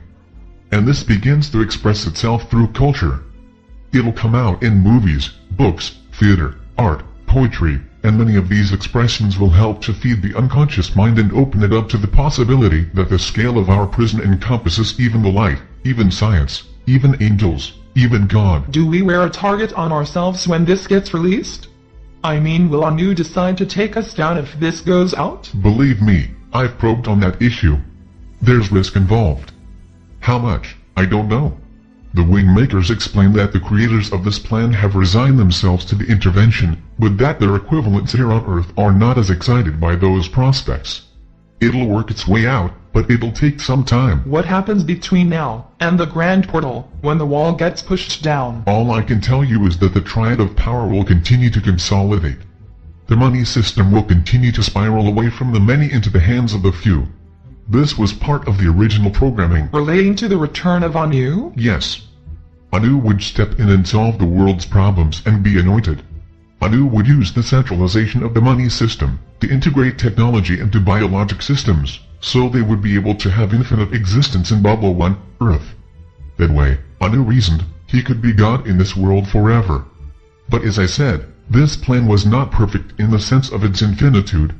Anu underestimated the beings in Bubble 3 and beyond. Has it ever been tried before? What? This crack in the wall, and then pushing the wall down? No. Not in our world. This is the first coordinated effort to liberate humanity. But what about Jesus or Buddha? According to the WingMakers, each of the avatars who came to this planet did so as invited guests. An avatar is an incarnate teacher of truth. Humans were explained as lost beings. It's literally how we are defined in the planes of existence outside our planet. Remember what I had said about the higher dimensional beings that would visit Earth and become manifested? Yes. That was how many of these avatars came to Earth. They did not go through the birth process, they literally manifested in the Earth plane with their dimensional consciousness intact. They did not want to be born into this world and inhabit a human body, because they knew they would sleep and forget. Avatars had to directly manifest. The problem was that people were afraid of them and stayed away, or people acted as guardians of the old system and wanted to destroy the avatar, or some people looked to the avatar to save them. This was what's on the evolution saviorship model of the universe. Evolution, as defined here, is the process of being saved and absolved of one's sins. The sinner evolved into the disciple, and the disciple evolved into the teacher, and the teacher evolved into the hierarchy of teachers and leaders. Saviorship simply meant that an outside force or avatar would save the individual from their sins or reprehensible behavior, and connect them to the light or spirit of God. The Savior was an intermediary of the hierarchy that plugged the individual into the light of illumination and enlightenment. So, didn't these avatars open a crack? Of sorts, but mostly it was to demonstrate what was really inside the human vessel. It was not to show miracles for the sake of convincing people to follow them or to create a religion.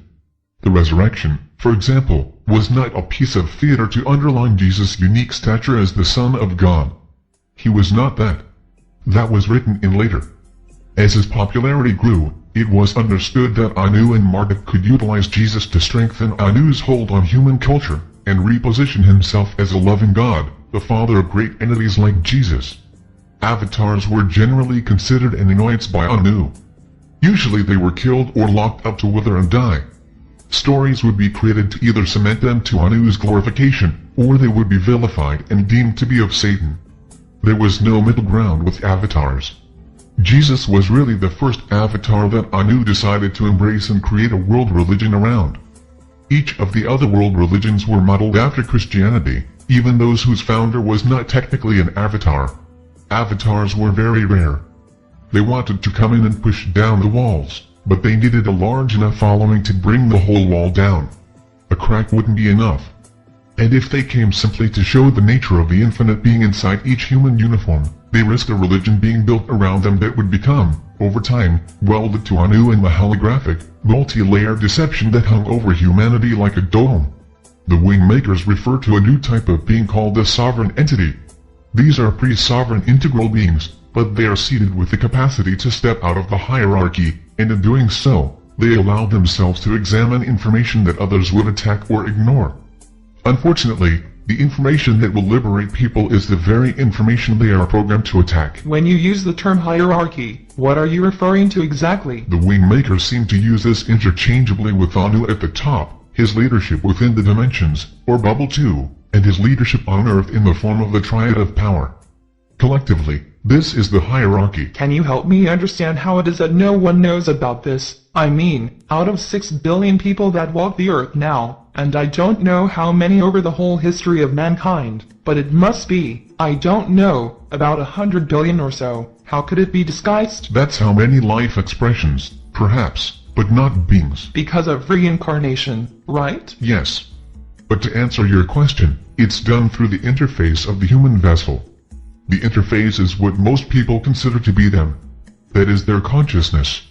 The interface fuses with the physical body and the dimensional being that powers and animates it. There's an old saying that the last thing a fish notices is water. It's an apt expression of our circumstance, too.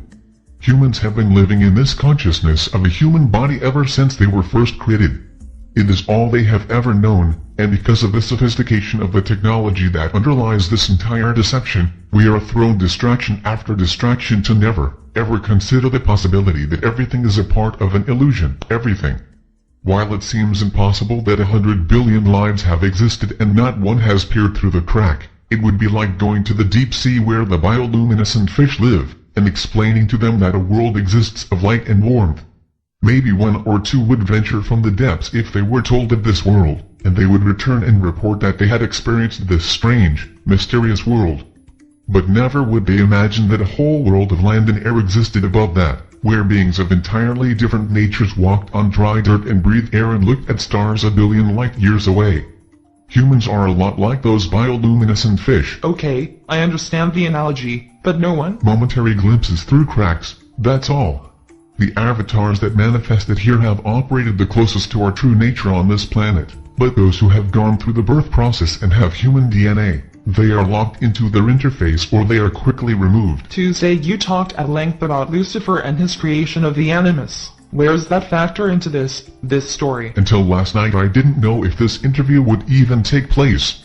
I knew you wanted to speak in depth about the Grand Portal, but I wasn't sure at what level I would be allowed to disclose it. This is very guarded information. It's both a break-in and a break-out. The break-in is difficult to engineer amid the misinformation and deception that occurs on this planet relative to humans. Lucifer and the fallen angels was a nod to the fallen humans who were booted out of Eden. It is the same story with the same purpose, Place fear of rebellion in the consciousness systems of humans. Make it strong and potent in the unconscious mind, and make sure that Lucifer, Satan and the devil mirror the Trinity of good, the Father, Son and the Holy Ghost. Anu realized that the best way to make his human creation lean his way was to make the path to his kingdom appear virtuous and morally acceptable. And how do you do that? You have evil embodied in demons that are bent on enslaving humans and preventing them from following the virtuous path. It created the perfect polarity of human beings progressing to the kingdom of God, while demons seduced and ensnared them. Angels and ascended masters were guides to show the way to the waiting kingdom.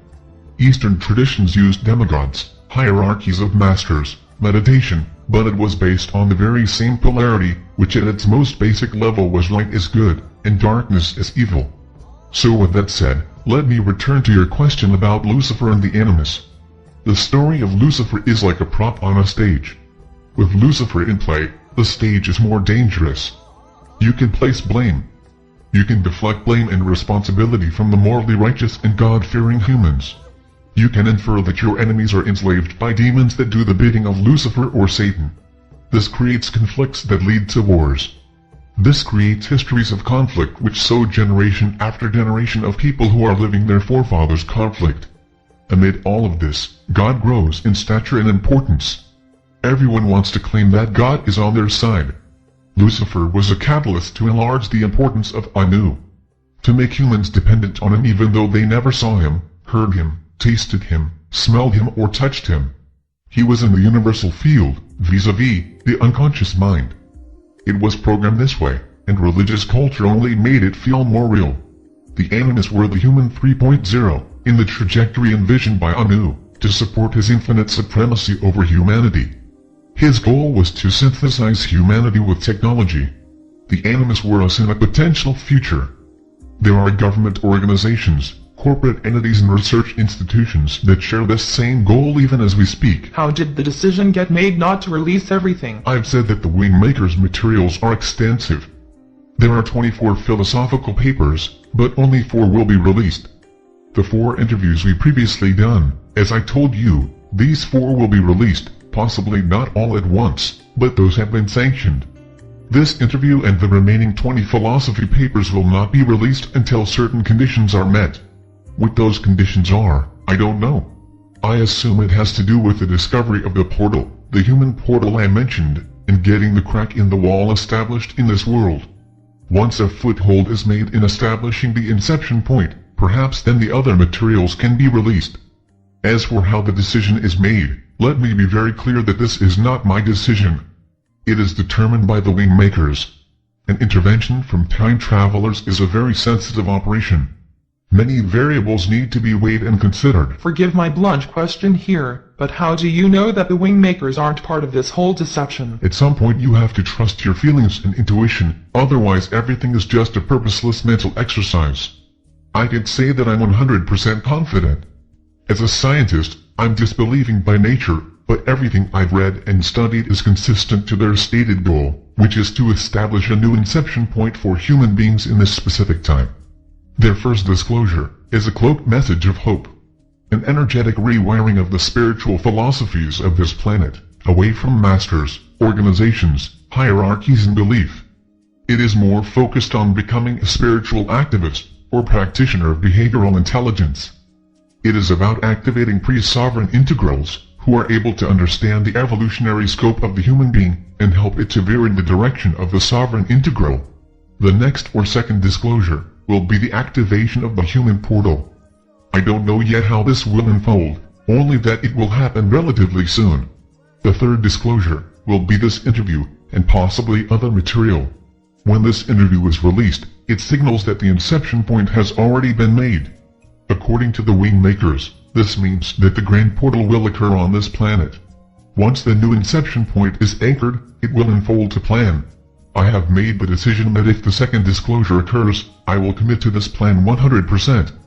Until then, I have told the WingMakers that I am with them, and will conduct my actions according to their insights and guidance, but I will always have doubt in my mind, until I see that the second disclosure occurs. What if no one believes this, Dr. Neruda?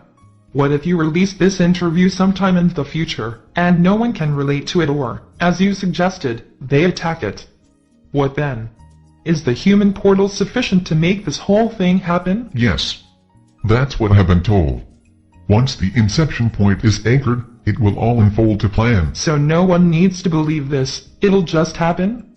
That doesn't sound right. This information will remain in the underground, but science, according to the WingMakers, will be the force to actually prove out this information. How? Science will find the walls.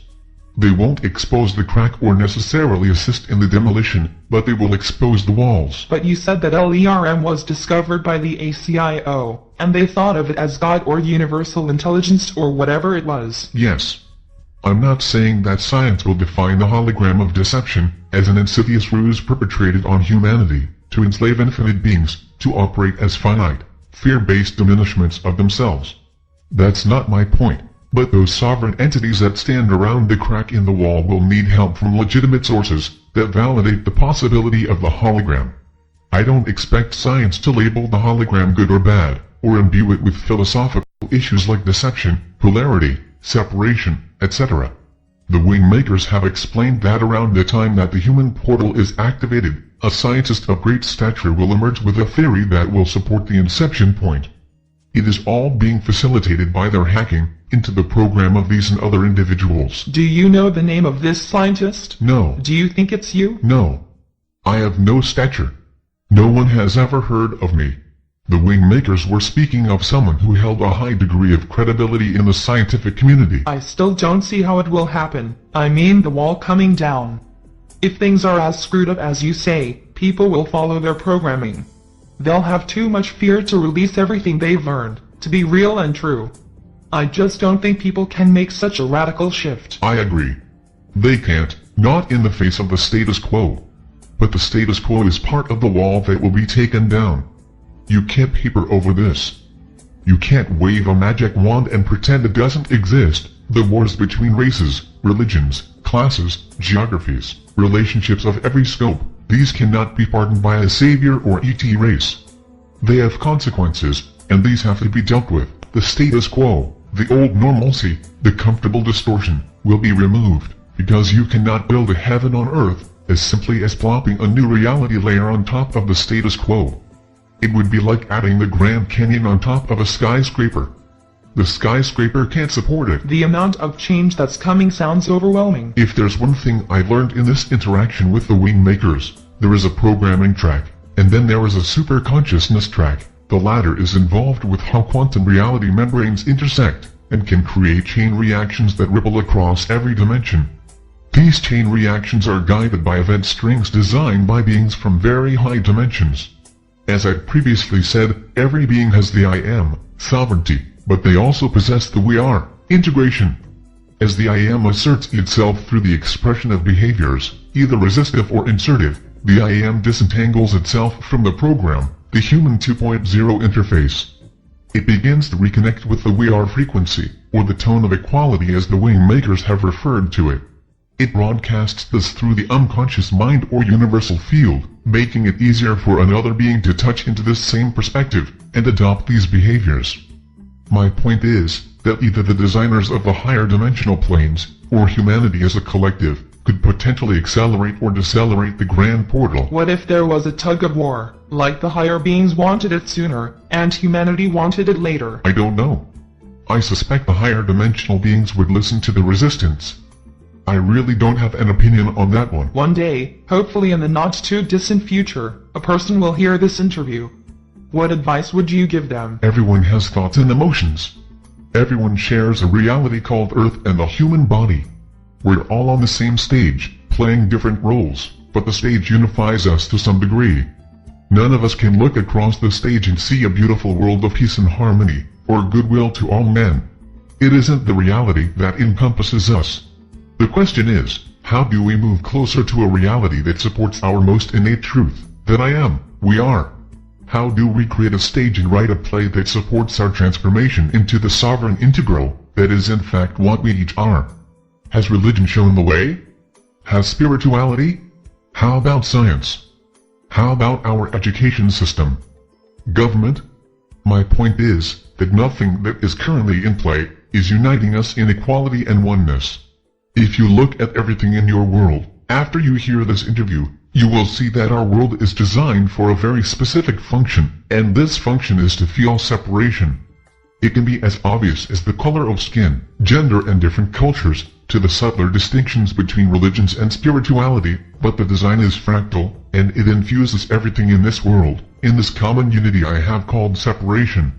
Ironically, our unity is separation. If you agree, if you also see, or sense this separation, you might also decide that it's escalating, not moving in the direction of unity, but further towards diversification and distinction, as if the more granular humanity becomes, in its information access and expression, the more it drifts apart into clumps of similarity, that feign unity within the clump, but expresses separation to the whole. The leaders of this world, whether they come from political, economic, military, religious or cultural perspectives, know how to speak the language of unity and oneness, but their actions are the result of programs that often act in reverse. This isn't about thoughts and language. This is about behaviors and actions.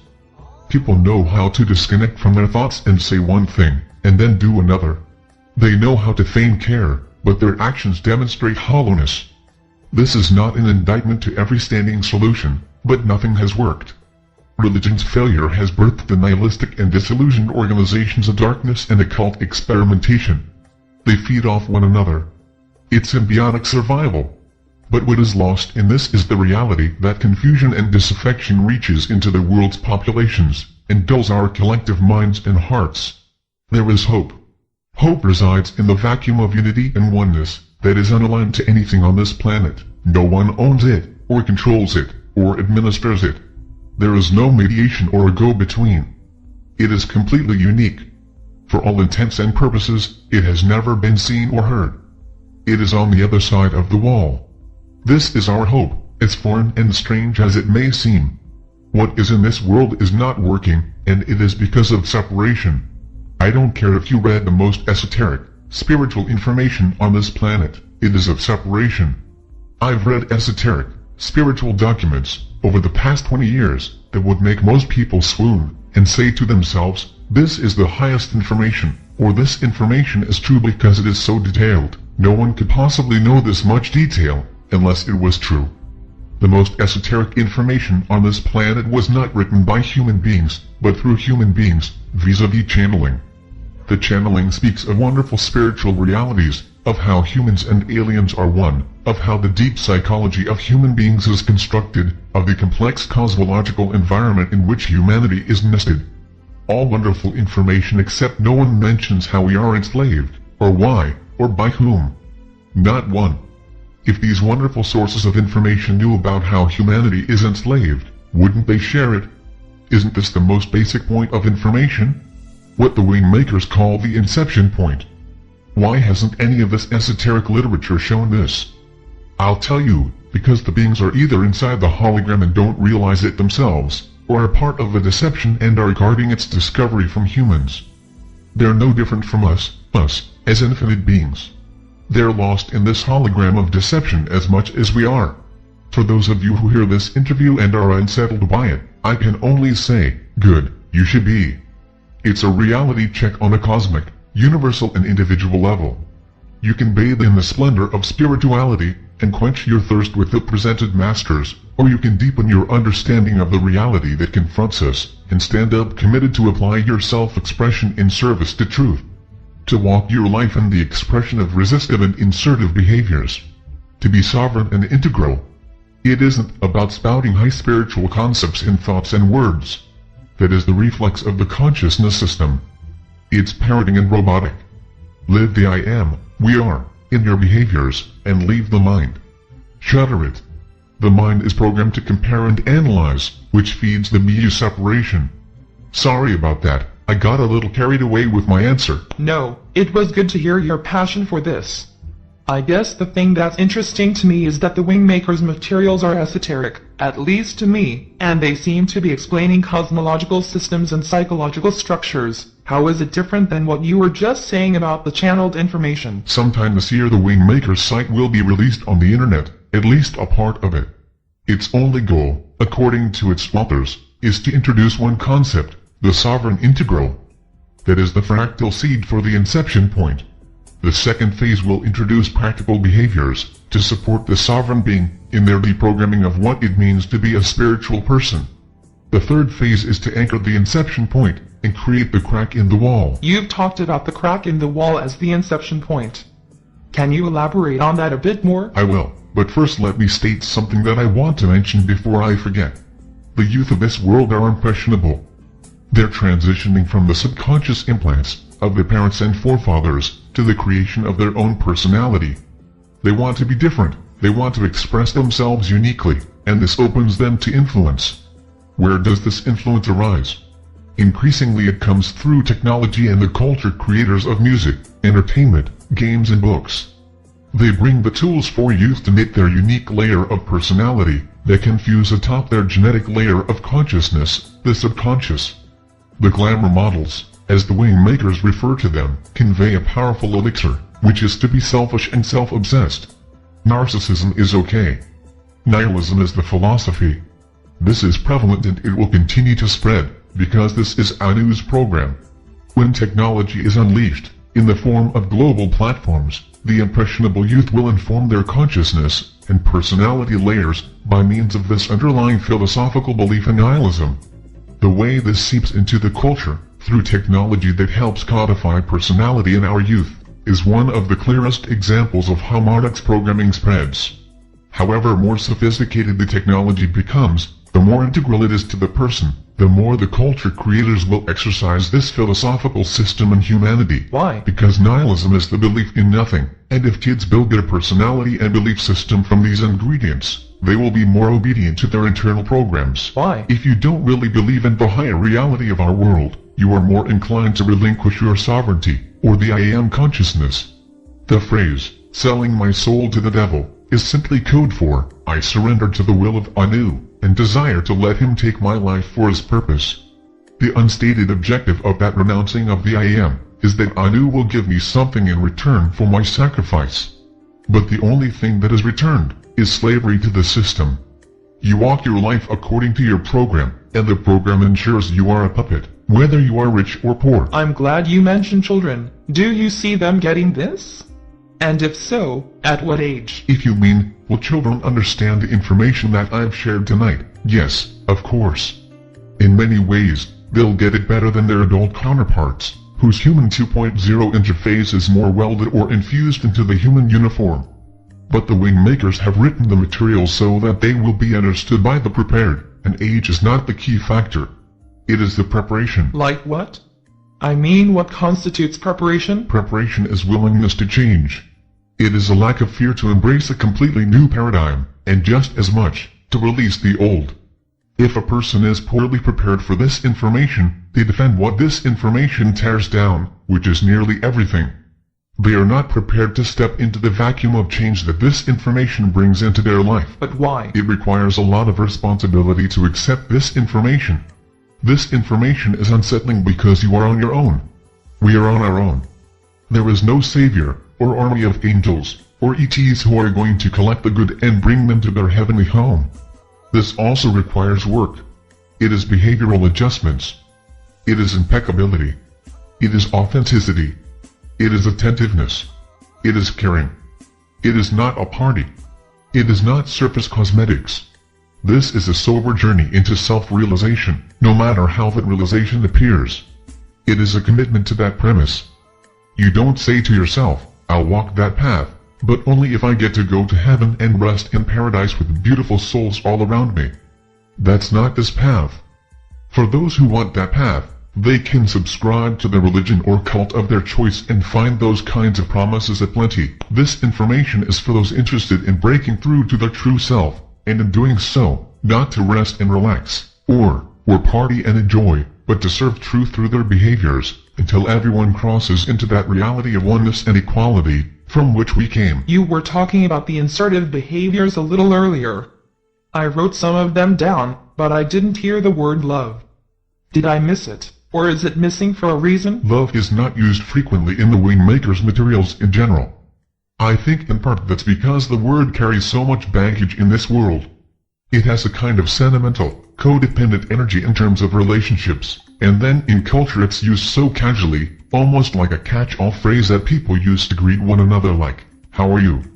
Love is the unification force. It is only that, and yet, in many ways, that is everything. From the WingMakers' perspective it is a very important word concept, even though they use it sparingly. The 6 heart virtues I mentioned are considered the different ways in which love manifests in our behaviors. To this extent, love is expressed in these virtuous behaviors like gratitude, compassion, forgiveness and humility. In that context, the 6 heart virtues, collectively, are the expression of love in the human dimension. What about joy?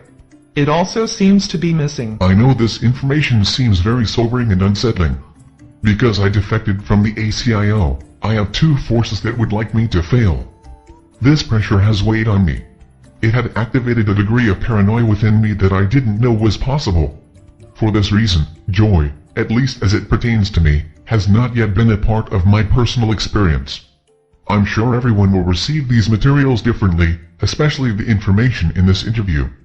I would remind you that the emotional and feeling world is a functional implant, and the emotions we attribute to our heart or soul are not truly coming from those sources. Then, where do they come from? The layer of the mind known as the unconscious generates emotions, but they are felt throughout the human body. The unconscious layer of the mind is interdimensional, so it extends from bubble 1 to bubble 2, which allows you to feel in the astral world or afterlife. When I express any of the heart virtues, I place them through the lens of oneness and equality. That's where they achieve their potency and expression. Then I take that experience, and quite literally send it to my head region, imagining that experience is placed in the pineal gland, in the center of the brain.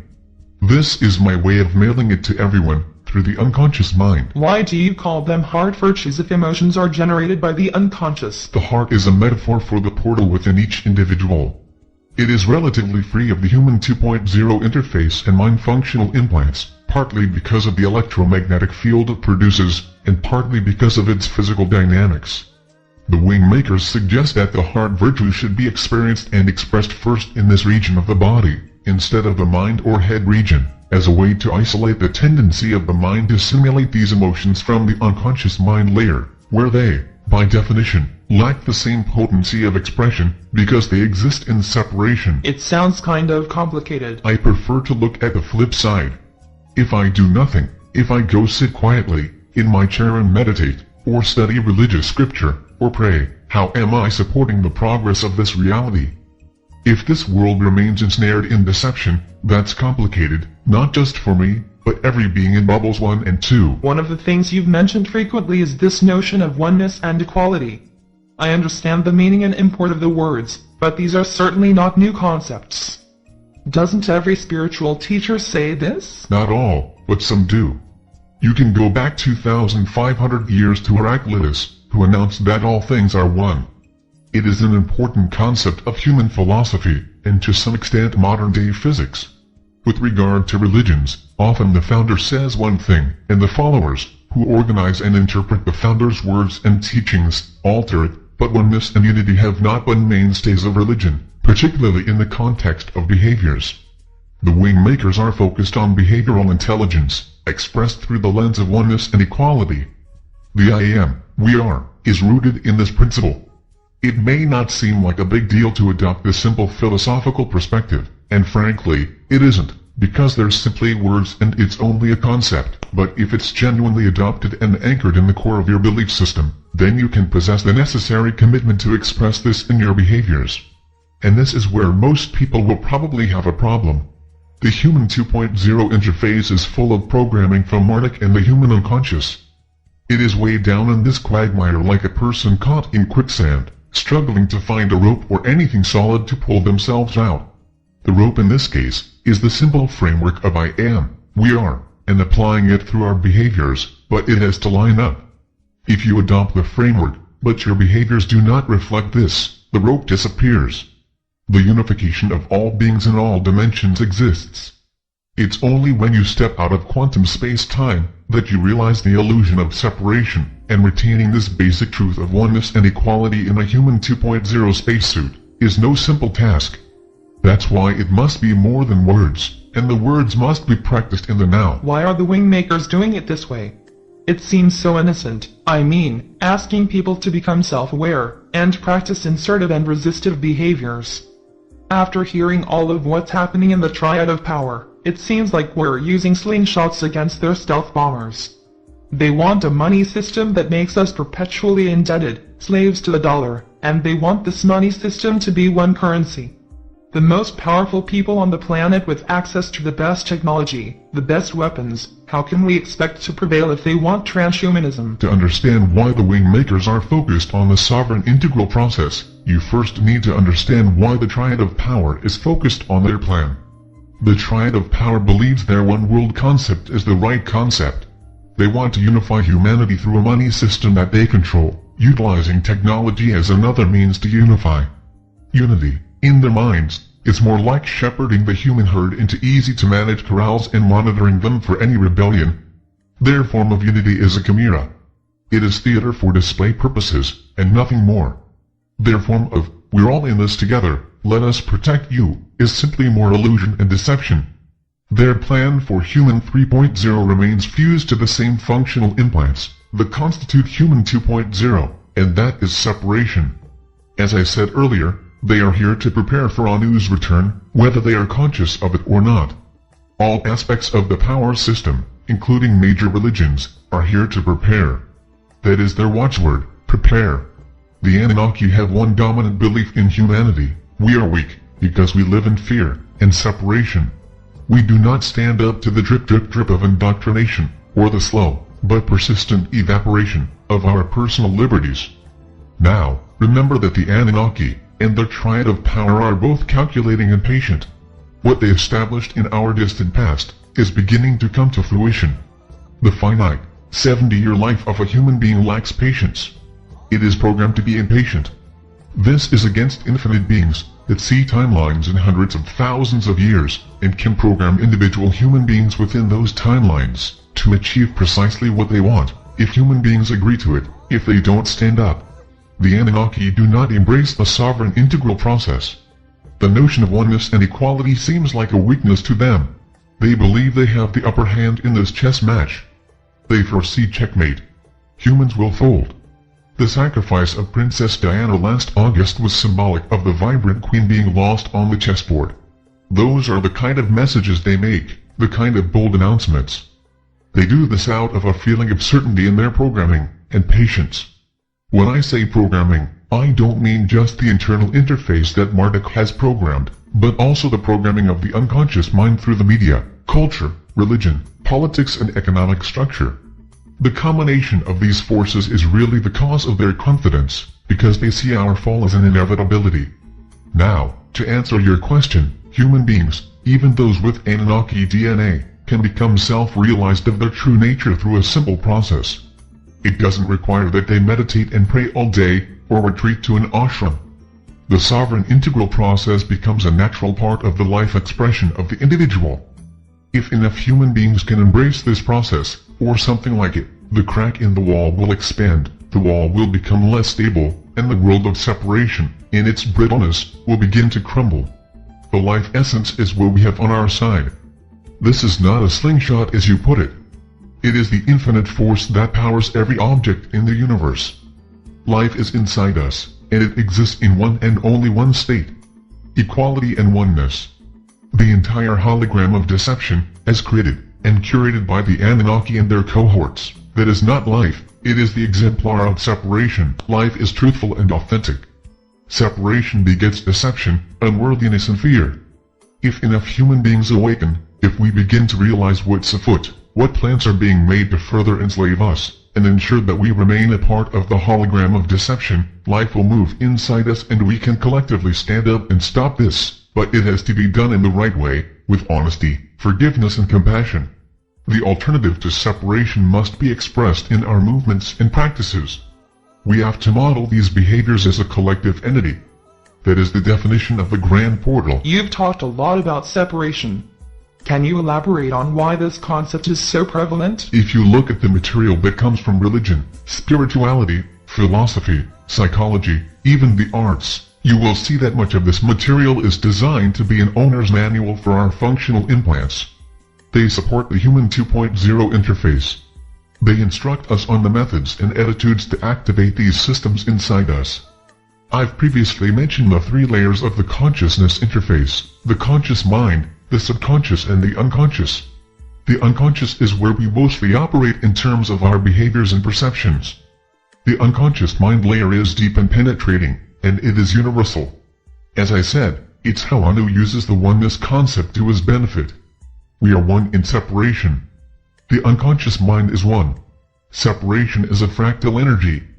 It infects everything within the hologram of deception to such a degree that it's not recognizable.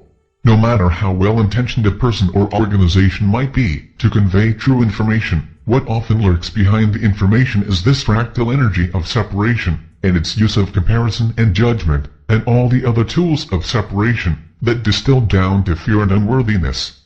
It's as if the internal programming of Marduk, and the external programming of the triad of power, echoes around in all content of all times and cultures, so common and accepted as to be unnoticeable. We have accepted separation because it seems normal. Thus our behaviors and perceptions, driven largely by the unconscious mind, embody separation, and the vast majority of us do not even know it. Okay, but then how do we become aware of it? A person must understand that they are being programmed. That's a starting point. If you don't accept this basic premise, then why would you choose to change? If you do, then observe the programming inside you, within others in your environment, the larger world, and begin to see how subtle this programming is. In many ways, to observe this programming requires us to be neutral, so we can simply observe our internal states and the messages therein, as well as those of the external program, which come via television, the internet, email, newspapers, magazines, direct mail, and so on. It isn't critical that you know how every program is expressed into your life or what its esoteric meaning is. What's important is that you understand you are being programmed and you seek an internal source of direction, inspiration, and movement. The sovereign integral process is focused on you, the individual, directing your own self, life essence, to express itself in oneness and equality. That's it. If you do this, then you are releasing the hold of the programming. For some this can be done quickly, and for others it might require more diligent practice. Can I do this and still be a Christian or whatever I was raised in? I suggest that anyone who resonates with this information, try it out. See how it moves them through their life path. If they want to remain in their current structures, see if elements of the sovereign integral process could be applied. But if you don't see separation in your current practices, then stay there, because you won't have the motivation to be a practitioner. But you just said that most of us don't see separation. I said that if you don't see it in your current practice, then you won't be motivated to change. This process is all about change. Make no mistake about it. It is not selfish in any way. There is no burrowing into the bedrock of a belief system here that will make you feel superior, or privileged, or wise. There really is no belief system here, other than the sovereign integral process. There is no structure, no organization, no master, no hierarchy, no one is above another or below another. Do you see? This is not an organization of this world. It cannot be of this world. Otherwise it is subject to separation.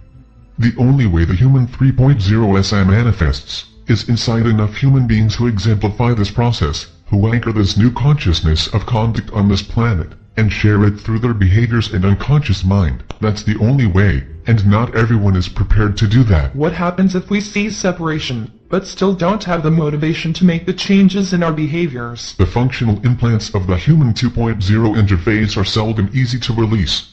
They will hold on to your life essence as long as they can. They want to drive the human vessel, not hop in the back seat and watch as mere passengers. That's against their program. So talk about this resistance from the functional implants. How does it manifest? I'm sure it's an individual thing. I don't pretend to know how it is for anyone else. I can tell you from personal experience that I initially dived headfirst into this process, and rearranged my life. I thought I was doing a good job, and then a week or two later, I found myself back to square one, exactly where I'd started. It felt like amnesia. It was as if I had forgotten I was even doing a new practice. Admittedly, in my case, I had a lot of distractions in my life, but everyone can probably say the same thing. So I think this tendency to return to the habits of the consciousness system inside our 2.0 interface is the main way that resistance is expressed. Change of the scope is not an easy proposition. The human 2.0 mind doesn't like the backseat. So what did you do to return to the sovereign integral process? Well, for me, I needed to direct the techniques inward. Explain what you mean. I was directing the hard virtues outward to others, but I wasn't turning them inward to myself. It dawned on me that the inward was probably the most important place to start. How did you do that? It takes great alertness to live and express in the now. Human beings have a tendency to live in our past memories or future concerns. This was what I was doing, and it took me from the now. And the now is where our life essence expresses. It isn't in the past or future, only the consciousness framework pivots between past and future, so if you find yourself in there, you know you are not in your essence. When I realized this, I read from the WingMakers philosophy that breath was the magnet of nowness. It was the element that brought the human being into nowness by being aware of their breathing. I also learned that there were different kinds of breathing that enabled this sense of nowness to penetrate more vividly into the hologram of deception. The point is that simply being aware of my breath helped, as the WingMakers put it, to center me in stillness. This, by the way, doesn't mean that you're in a quiet room. You can be in a meeting at work and center yourself in stillness through your breath. But by being in this internal centeredness, I was in a better position to feel my own sense of expression, and that's what was missing in my initial efforts to integrate this process. I didn't have a good starting point for my practice of the hard virtues, and I was directing them outward to other people or events, and not myself first. Once I made that adjustment, it helped me to identify my essence and distinguish it from my mind system. Life essence is authentic in oneness and equality, and exclusively moves in nowness. The consciousness framework pivots between the past, present and future, and operates in separation. If you express the hard virtues from the consciousness framework, especially outwardly, they won't have the same potency or effect. You've mentioned the idea of resistive and insertive behaviors, and I think I understand the insertive behaviors in terms of expressing the hard virtues to oneself and others, but talk a little bit about the resistive behaviors. What are they, and how does that work? Again, you need to start from the point of distinguishing your life essence in the now. Center yourself in nowness through being still and breath aware. Initially this may take some time, but it happens quicker with practice. Thought patterns that connect you to separation need to be stopped. Behaviors, too. You can simply say, I've identified a behavior that supports separation in this world. Let's say I have believed that Muslims are less moral than atheists, and therefore less likely to get into heaven than someone who doesn't even believe in God. This is a belief or thought form that relates to separation. I can say, stop that, but it's not really effective for most people. I can resist the belief every time it expresses itself in my life, but many of these beliefs are so subtle and subconscious that we don't even realize how they express themselves in our behaviors and choices.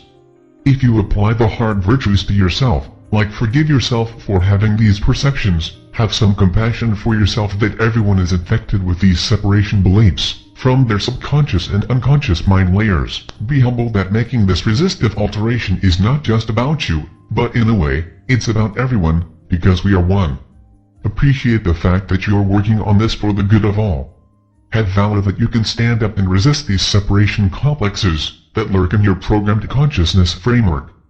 You can see how I used the hard virtues to effectively deal with a belief or perception that separated me, not just from Muslims, though they were the target in this particular example, but when you draw separation lines around anyone, you're operating from the consciousness system implant, and it only supports the hologram of deception. Okay, but you're not suggesting that I look at rapists and murderers as one with me, are you? Well, that's just it. They are. You can't have oneness and equality and then say, well, that's true, except for this population of society, or these felons of the human race. There is no leper colony where humans are excluded outside of the circle. The circle is all-inclusive, or it is an illusion. This is an absolute. Remember my statement about the hologram of deception as a prison? Yes. There is no other prison inside the prison. We're all in the prison. All of us are prisoners, even those who are in the incunabula. There is no one who stands inside the prison walls and truly knows oneness and equality. But then how does it change, if no one knows this? It's a process, both for the individual and the human race. We work on it, together. We resist behaviors of separation, and insert behaviors of oneness and equality. We disengage from the thoughts, ideas, beliefs, principles, people, organizations, currencies, food, clothing, fashion, toys, and everything else within the hierarchy whose roots are nourished by separation. When you put it that way, it sounds daunting, even impossible. It has to be done, and it has to be done by us. The question is, if it has to be done, when does humanity want to do it? Now? 100 years? 1,000 years? 10,000 years? The WingMakers are clear about this in their writings, that if we wait until after Human 3.0, when man and machine become integrated, it will only become more difficult. Enslavement of life must end, at all levels. I want to shift to something that's been bothering me about this whole conversation, and that is the issue of a God. From your description, God, as we've come to think of him, or her, or it, is an illusion. It's really a being who presents himself as God. So the question is there a real God? Thanks for asking that question. I meant to bring it up on my own, and I think I sidetracked myself. Let's go back to the thought experiment about the bubbles. There is a presentation of a God, which as I've said, is Anu. This is the God that Muslim, Jew and Christian alike, revere and worship. This is the God who desires to return and provide a clear supremacy over humankind, to direct humanity to a human 3.0, one-world transhumanist existence that would stretch into forever. As I've said, there's a life essence inside all beings, including the Anunnaki, and this life essence is infinite. If you understand infinite, then you understand it is outside of space-time.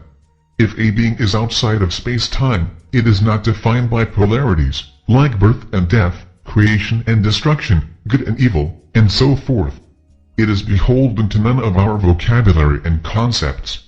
Thus, when the WingMakers decided it was time for this information to become available on Earth, it was offered, in terms of its text, as a bridge. In other words, it was decelerated to our language constructs. And other forms of media, too, like the music and art. Yes, but in a different application. All of this information needed to be encoded in a way that would be acceptable to two sources of scrutiny. One was Anu and his hierarchy, the other, the individual. Which is why the material in this interview will only be released when certain conditions are met, and the WingMakers are reasonably satisfied that the information will not be taken down by the hierarchy, or dismissed as a fairy tale by the individuals they are trying to reach. Now, when this deceleration occurred, they elected to release the information in phases. Phase 1 would be encoded in a way that would allow people to understand the world outside of the hologram of deception, but in a framework that's somewhat familiar, that's resonant with the evolving beliefs on the planet. Hence, the idea of first source, source intelligence, sovereign integral, human instrument. All of these concepts will be provided without contextual details, because if they were included, the information that I'm telling you tonight would be purged by the hierarchy. The entire event string would be taken down.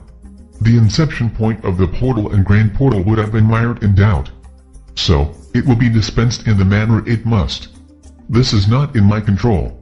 Source intelligence is the energy intelligence of first source that serves to accelerate the expansion of consciousness and supports those who desire to unlimit themselves. What does this have to do with the existence of a God or not? I just wanted to clarify that the word God means multiple things and it needs to be clear what meaning is being used. That's why, in part, the WingMakers don't use the word God but instead use the word first source. However, in their later philosophical writings, after Chamber 6, they don't use this word, for the reasons I mentioned. But these are very subtle intonations in their writings, as they try to weave their messages into our modern-day culture without being targeted by hierarchical censors. There are literally people who censor this information? There are people who censor and control information everywhere, in the media, the government, the military, the sciences, education, religion, everywhere. The hierarchy has a complete army of censors. The vast majority don't know who they really work for, they're just enforcing what they've been hired to enforce. It's just a job. But technology platforms exist primarily for censorship. Intelligence gathering enables NSA censorship and information control. It's their job to filter, control and manipulate information. The system of mass surveillance isn't deployed to protect the masses. It's to control them, to keep them inside the prison, from a news perspective, and controllable, from the elite perspective. You're not saying that the NSA cares about things like this, are you? Not in the sense of how God is defined, but it's through their surveillance platforms that those in the hierarchy are alerted to information that details critical aspects of their hologram of deception. That kind of information is fed upstream to those who do care. If that's the case, then whenever this gets released, it'll get censored. So what's the point? This is all about timing. If this gets released, it will be because the WingMakers have confidence that it will pass censorship. Something will have happened to enable it. I'm aware you haven't really answered my question yet on God, so I do want to come back to that. But with the internet these days, couldn't you just drop this whole information on the public at one time? It'd go out to a few thousand people and then they could put it out on other sites and it would just grow in geometrical progression. How could they hold it back or censor it? It would be modified. It's a complete set of information. Once it got out in that format, some would claim their version is the original and others would claim that their version was the original, and they might be as different as black and white in some areas. It only creates confusion, and once there's confusion, it's impossible to bring clarity. In intelligence circles this is called reputation destruction. Think of it like this. You have a set of information that is targeted to specific beings that live everywhere on the planet. You wait until there is a communication system that can get to each of these beings. You have to make sure that the information is as pure as it can be, but still get past the censors, so you encode it and release it in phases. The first phase is released as a real event, to test the waters of reaction. The second phase is released with new content and modifications, emphasizing that it's a mythology. This is to reassure the censors. The third phase will get more involved in practices and behaviors, but without full context. The fourth phase will probably be the human portal. The fifth phase will probably be this interview. And the phases that follow will depend on how this interview is received. So every release is being observed by both the hierarchy and the WingMakers. Okay, let's go back to the God discussion. Yes, so, to answer your question, is there a God? There are many gods. Some beings present themselves as gods, and some beings manipulate others to such a degree that they become regarded as gods. And then there are collective intelligences that move between the quantum membranes, and simulate godlike qualities of omniscience and omnipotence, but they are not gods in the sense of being the creator. There are even some beings that present themselves as God through a human channel. The view of the WingMakers is that the oldest civilizations in the universe believe there is a creator, but that this creator, known in the WingMakers' philosophy as first source, is so fundamental that it is the fractal essence of all life in all variations. It is the quantum zygote of life at the most foundational level. It is not truly knowable as we think of knowledge. It is experiential through sound that evokes this tone of equality spoken of in the WingMakers' philosophy. It's not apprehended through the mind, which makes it hard to describe or convey. This is the problem with anything so elemental that it all but disappears. How do you convey it in such a way that it can hold a human being's attention? So there's a God, but it's unapproachable. Is that basically it? Yes, but I want to mention that the relationship is to a creator, not a God. The creator is in all life. God is more of a parent, and in religious circles, a father figure who is humanized to such a degree that we can pray to God to give us things, help us remove obstacles, crush our enemies and so on. Creator is aligned to oneness and equality, while God is aligned to separation and fear. First source is the creator of life, the manifest reality of all existence. The creator lives within life as the infinite spark that connects all life as equals in oneness. It is not here to be humanized. It cannot be humanized, or for that matter, reduced to any other life form or thing. The creator is the conjoining of all existence in the equality of oneness, and when that occurs, then God exists. When it does not, there is no God in existence, only a creator. It is really that simple. As it is said in various religious texts that God created man in his image or likeness. And provided you understand Anu as God, then this is a reasonably true statement. However, the Creator created the infinite spark that animates the human form, and so the sovereign integral is the creation, and Anu had nothing to do with this. he merely figured out a way to enslave it. The last thing I'll say about the concept of God is that it's used by religions to separate ourselves from responsibility. It allows us to say, I'm not responsible for poverty, or war, or child abuse. There is a God who is much higher than us. God created the world, He is in charge. If He allows war and poverty, who am I to bear responsibility? The wrongdoers will pay in hell, and the tormented will reign in heaven. So God, or the concept of God, releases us from responsibility. The Creator, on the other hand, is not this way, because we're all bound in oneness, and what happens to one happens to all, and therefore we're all responsible for allowing separation to rule our behaviors. It's important to recognize the difference between the constructs of Creator and God, especially within the hologram of deception. After hearing all of this explanation, not just about God, Creator, but the whole interview tonight, why couldn't it have just been released as it is defined in this interview? Why even release the first phases if they lacked this context? I've tried to answer this already. Let me put it this way, but understand that this is speculation, so take it as such. There's no assurance that this will get released or stay released. That's one reason. There may be other individuals that need the earlier phase information because it bridges their current beliefs better than the later phase information. That's another reason. Remember, this is as much about redefining the unconscious mind as it is anything else. The unconscious mind is the back door that the Anunnaki left open in their designs. That's where the hacking vector can come in, and that's how the WingMakers information was brought in. What do you mean by hacking vector? The WingMakers are hacking the program of our consciousness framework as designed by the Anunnaki, programmed internally in the DNA and functional implants by Marduk, and programmed externally by the hierarchy, also known as the Illuminati, globalists, New World Order elite, Bilderberg Group, etc. The WingMakers must come into these programs from vectors that are less protected or defended by sensors, and have the potential for quick spread. Bear in mind that while the functional implants of the Human 2.0 interface are programmable, should they become hacked or altered, they can be upgraded or patched just like software. So the ideal method to enter the human domain is to enter through a backdoor, appear harmless, even part of the order, and then quietly see the fractal process that can spread through the unconscious mind layer. That vector is not altering the program from the hardware or software perspective. It utilizes the consciousness framework in the Human 2.0 interface without changing its programming. It's like an app riding on top of the operating system. It needs to be invisible until certain conditions are met. Once those conditions are met, it can be released, and once it is spread, it cannot be stopped. I'm not familiar with the term app. What does it mean? It's a software application that's not part of the OS, but uses the OS or operating system. If it isn't changing the consciousness framework, then what's it doing? It allows individuals to initiate their own sovereign integral process, which allows them to release the hold of these systems on their life essence. It's less about modifying or changing the program than it is about releasing the hold that these programs have on the consciousness of the life essence. Okay, I think I understand, so I want to go back to this process.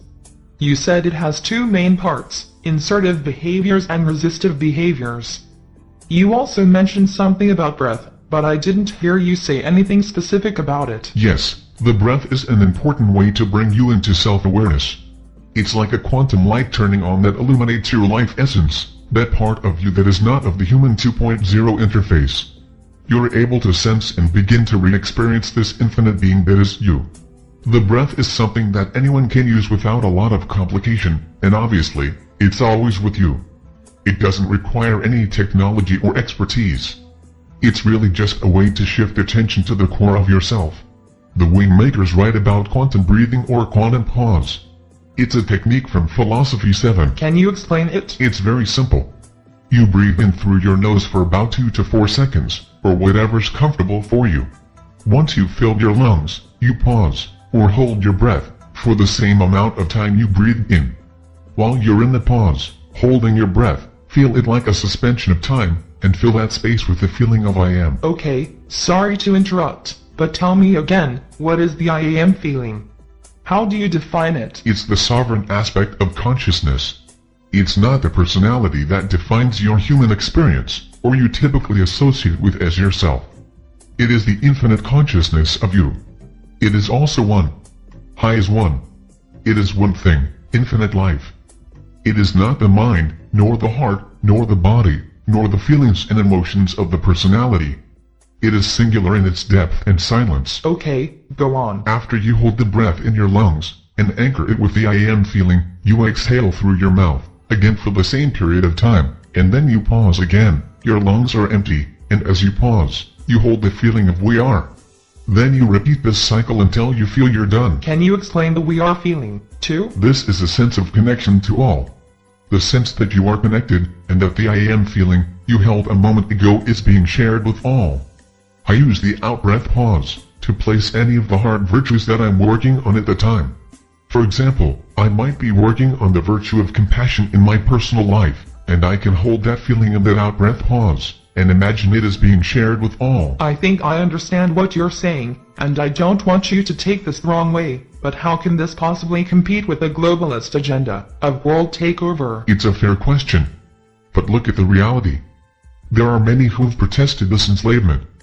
Throughout history there have been people that have come to this realization through various means, and they alerted people to this deception. They may call it a conspiracy, without really understanding the depth of this deception, or its ultimate plan, but in whatever way they know of this, and at whatever level, they all experience fear. The fear is that we're powerless to stop them.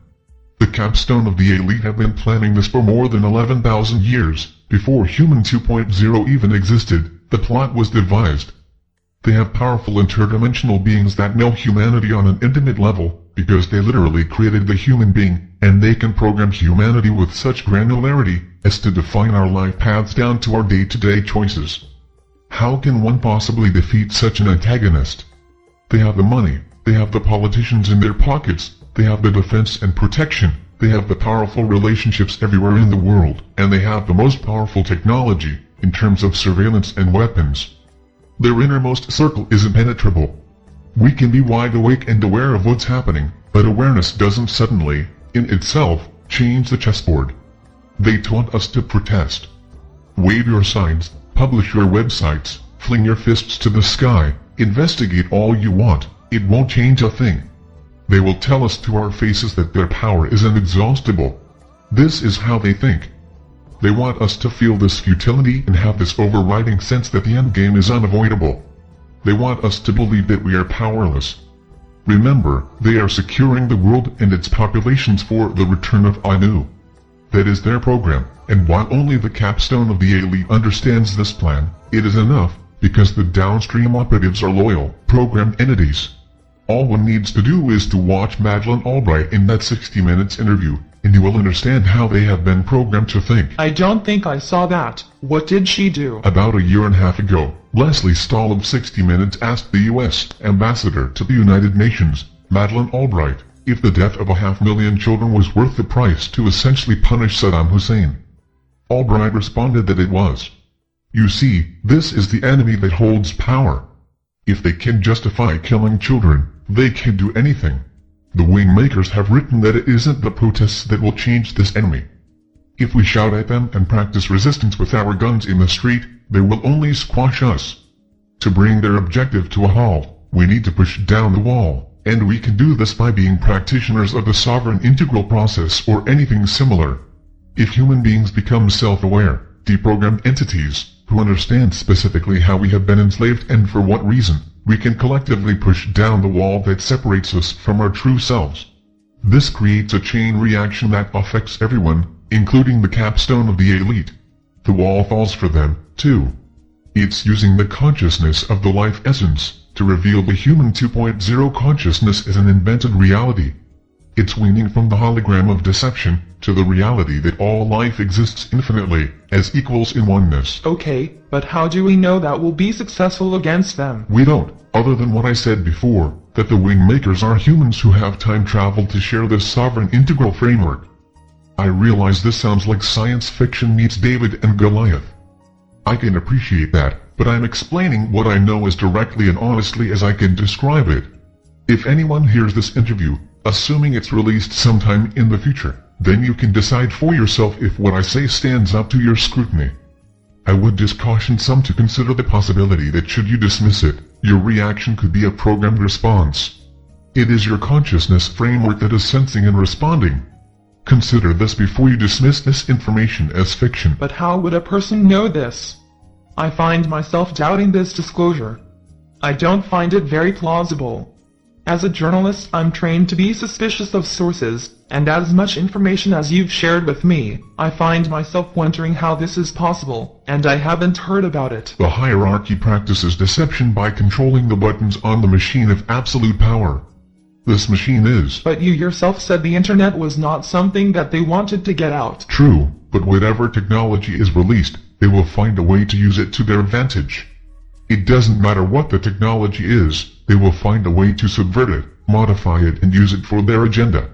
These are extremely bright beings that are obsessed with the centralization of power and control, so that Anu can insert himself without resistance. What if enough people woke up and rebelled? Couldn't we start a revolution and overthrow these crazy criminals? They are not crazy. They are deceptive intelligences, who have lost all sense of connection to their true selves. In many ways, they are the ones who are lost, and because they are so lost, they have led the unsuspecting to their haze of obedience. We have followed them. That's our responsibility. The material is here, in this interview, to wake up. But it's one thing to wake up, and it's another thing to know what to do about it. You mentioned a revolution. According to the WingMakers, it would be a waste of life. They are not going to relinquish what they have worked so hard and long to produce. This will only change when the wall is pushed down. The wall is the human 2.0 consciousness framework that is programmed within every human being. The wall needs to be pushed down, and the way this occurs is not through protest, storming the gates, or shaking our collective fists in their face. It must be done through individual self-realization, and this, because of our programming, requires us to follow a process that enables us to become self-realized of our life essence. If we remain in separation, we can't solve the problem of separation. If we remain in deception, we can't reveal anything of our true nature. So we need to see all, as one and equal, in this hologram of deception, and that includes the capstone of the elite, as much as the poor and hungry. I don't see how people will be able to do that. Maybe I'm a pessimist, I don't know, but will enough people really be able to do this? At the heart of this whole situation is a single reality, and that reality, as hard as it may be to touch, is that we are infinite beings. Everything that is of space-time is within the hologram of deception. Everything. Which reality do you believe is more powerful and lasting? Whatever is infinite. Don't believe the programming that you are powerless. The sovereign integral process demonstrates that you are not merely a programmed life existence. I feel I could go on with this conversation for another couple hours, but I also sense you're trying to close it up. How are you doing on time? I can go a little longer if you have more questions. I have lots of questions. How about if we take a short break and I'll take that time to review my notes? And then I'll try and keep my next set of questions to another 15 minutes or so. How does that sound? Sure, that's fine. Great. Then we'll begin in 10 minutes. The tape is rolling again, and I've got my questions. Are you ready? Yes. Okay, good. Does it seem like a strange coincidence that the Labyrinth group was trying to create time travel technology, and you stumbled upon the WingMakers who are time travelers? Not entirely. But how do you really know that they're not aliens or some other non-human beings? Sometimes you just have to take things at face value, when there's no evidence to the contrary, and no evidence that would support any reason for them to misrepresent themselves. Through all of my discussions with you, this interview is like someone coming into my home and rearranging all the furniture. What advice do you have for anyone who reads this and gets a little paranoid, or uneasy about this information, and what should they do about it? This disclosure is not meant to frighten anyone, or make them paranoid. It's meant to support them in their own awakening as infinite beings. That's really it. That's the information's purpose. This includes all of the WingMakers' information in whatever form it's in. There's a core stability inside you, that's been sidelined, in favor of a manufactured or programmed response to life. You are programmed to fear, because then you will abdicate your liberties to your saviors. And who do you suppose your saviors will be? Who is it that makes Saddam Hussein out to be a monster, while they kill hundreds of thousands of children, to prove their power is moral?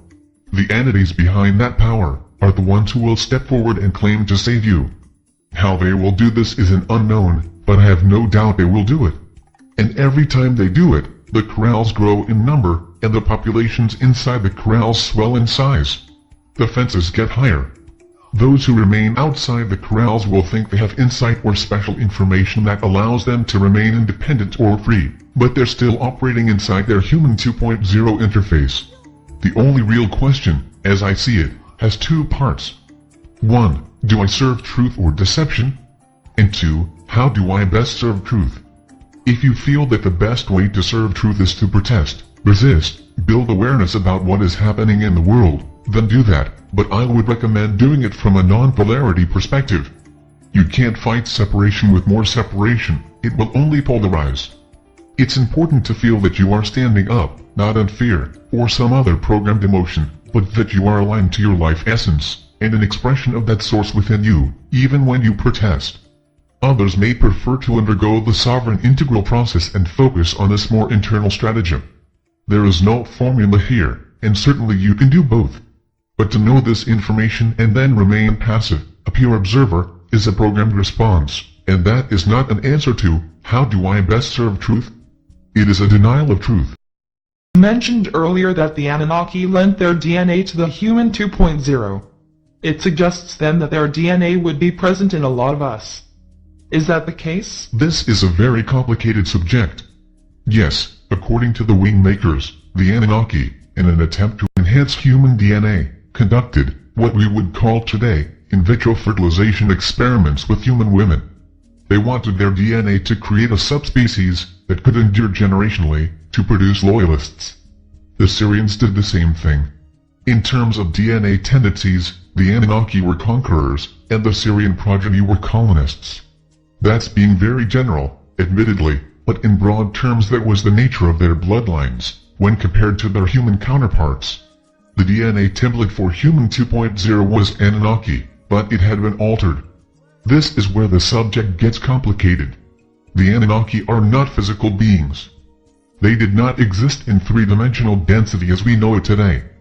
The Earth, 500,000 years ago, was a very different place, in terms of its density, and the gravitational fields that bathed it. The Anunnaki were interdimensional beings, meaning they are infinite just as we are, but without the physical body.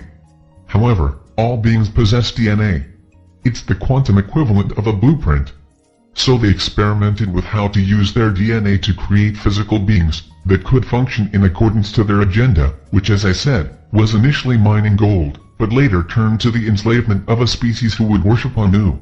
When the Anunnaki fertilized human women, it was with royal bloodlines, and this was not a coincidence.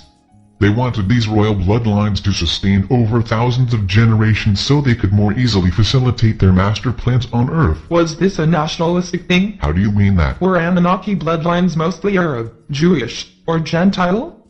Were there certain characteristics that were noticeable in the physical body? The Anunnaki bloodlines were initially Babylonian and Egyptian, but they have spread into nearly all races. It probably wouldn't be an overstatement to say that nearly every person on the planet today has some fractional percentage of Anunnaki royal DNA. What were they, in terms of their look? I assume they look like us. Yes. It was Atlantean, Anunnaki and Syrian body styles that were effectively blended to create the human 1.0 prototype. All of these beings, though less dense, looked similar to a human form. Races did not intermingle, as they were very cautious not to intermix their DNA, because they were uncertain of the effect and how it might pollute or mutate through their genetics. But remember, the human physical body was an experiment, and they literally looked at it as physical protection, just like we would look at a spacesuit. None of these races lived in the density of Earth, or an Earth-like planet. They didn't realize how Earth would interact with their creation and cause it to evolve in directions that they couldn't control or predict. Earth, as I previously said, was like a random variable, imposing itself on the human body through its gravitational fields. The interbreeding between Anunnaki and human women took place around 6000 BCE, and it was a designed event, not some lustful dalliance with the daughters of men, as it is sometimes portrayed in Sumerian texts. This was part of a design to place a subspecies within the human race that would conquer and control the Earth's resources.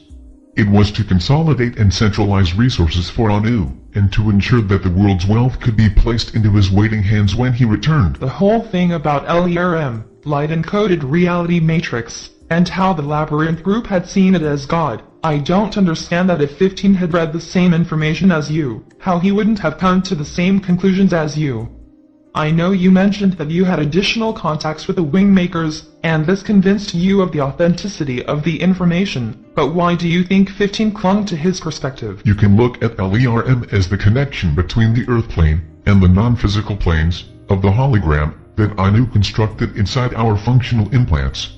LERM was the connective web, and it was bidirectional, meaning that Anu could be projected into any being's consciousness framework to be seen or heard, and it also meant that Anu could detect and view into the life of an individual being. LERM is known as the White Light, and the Great White Brotherhood is known as its guardians.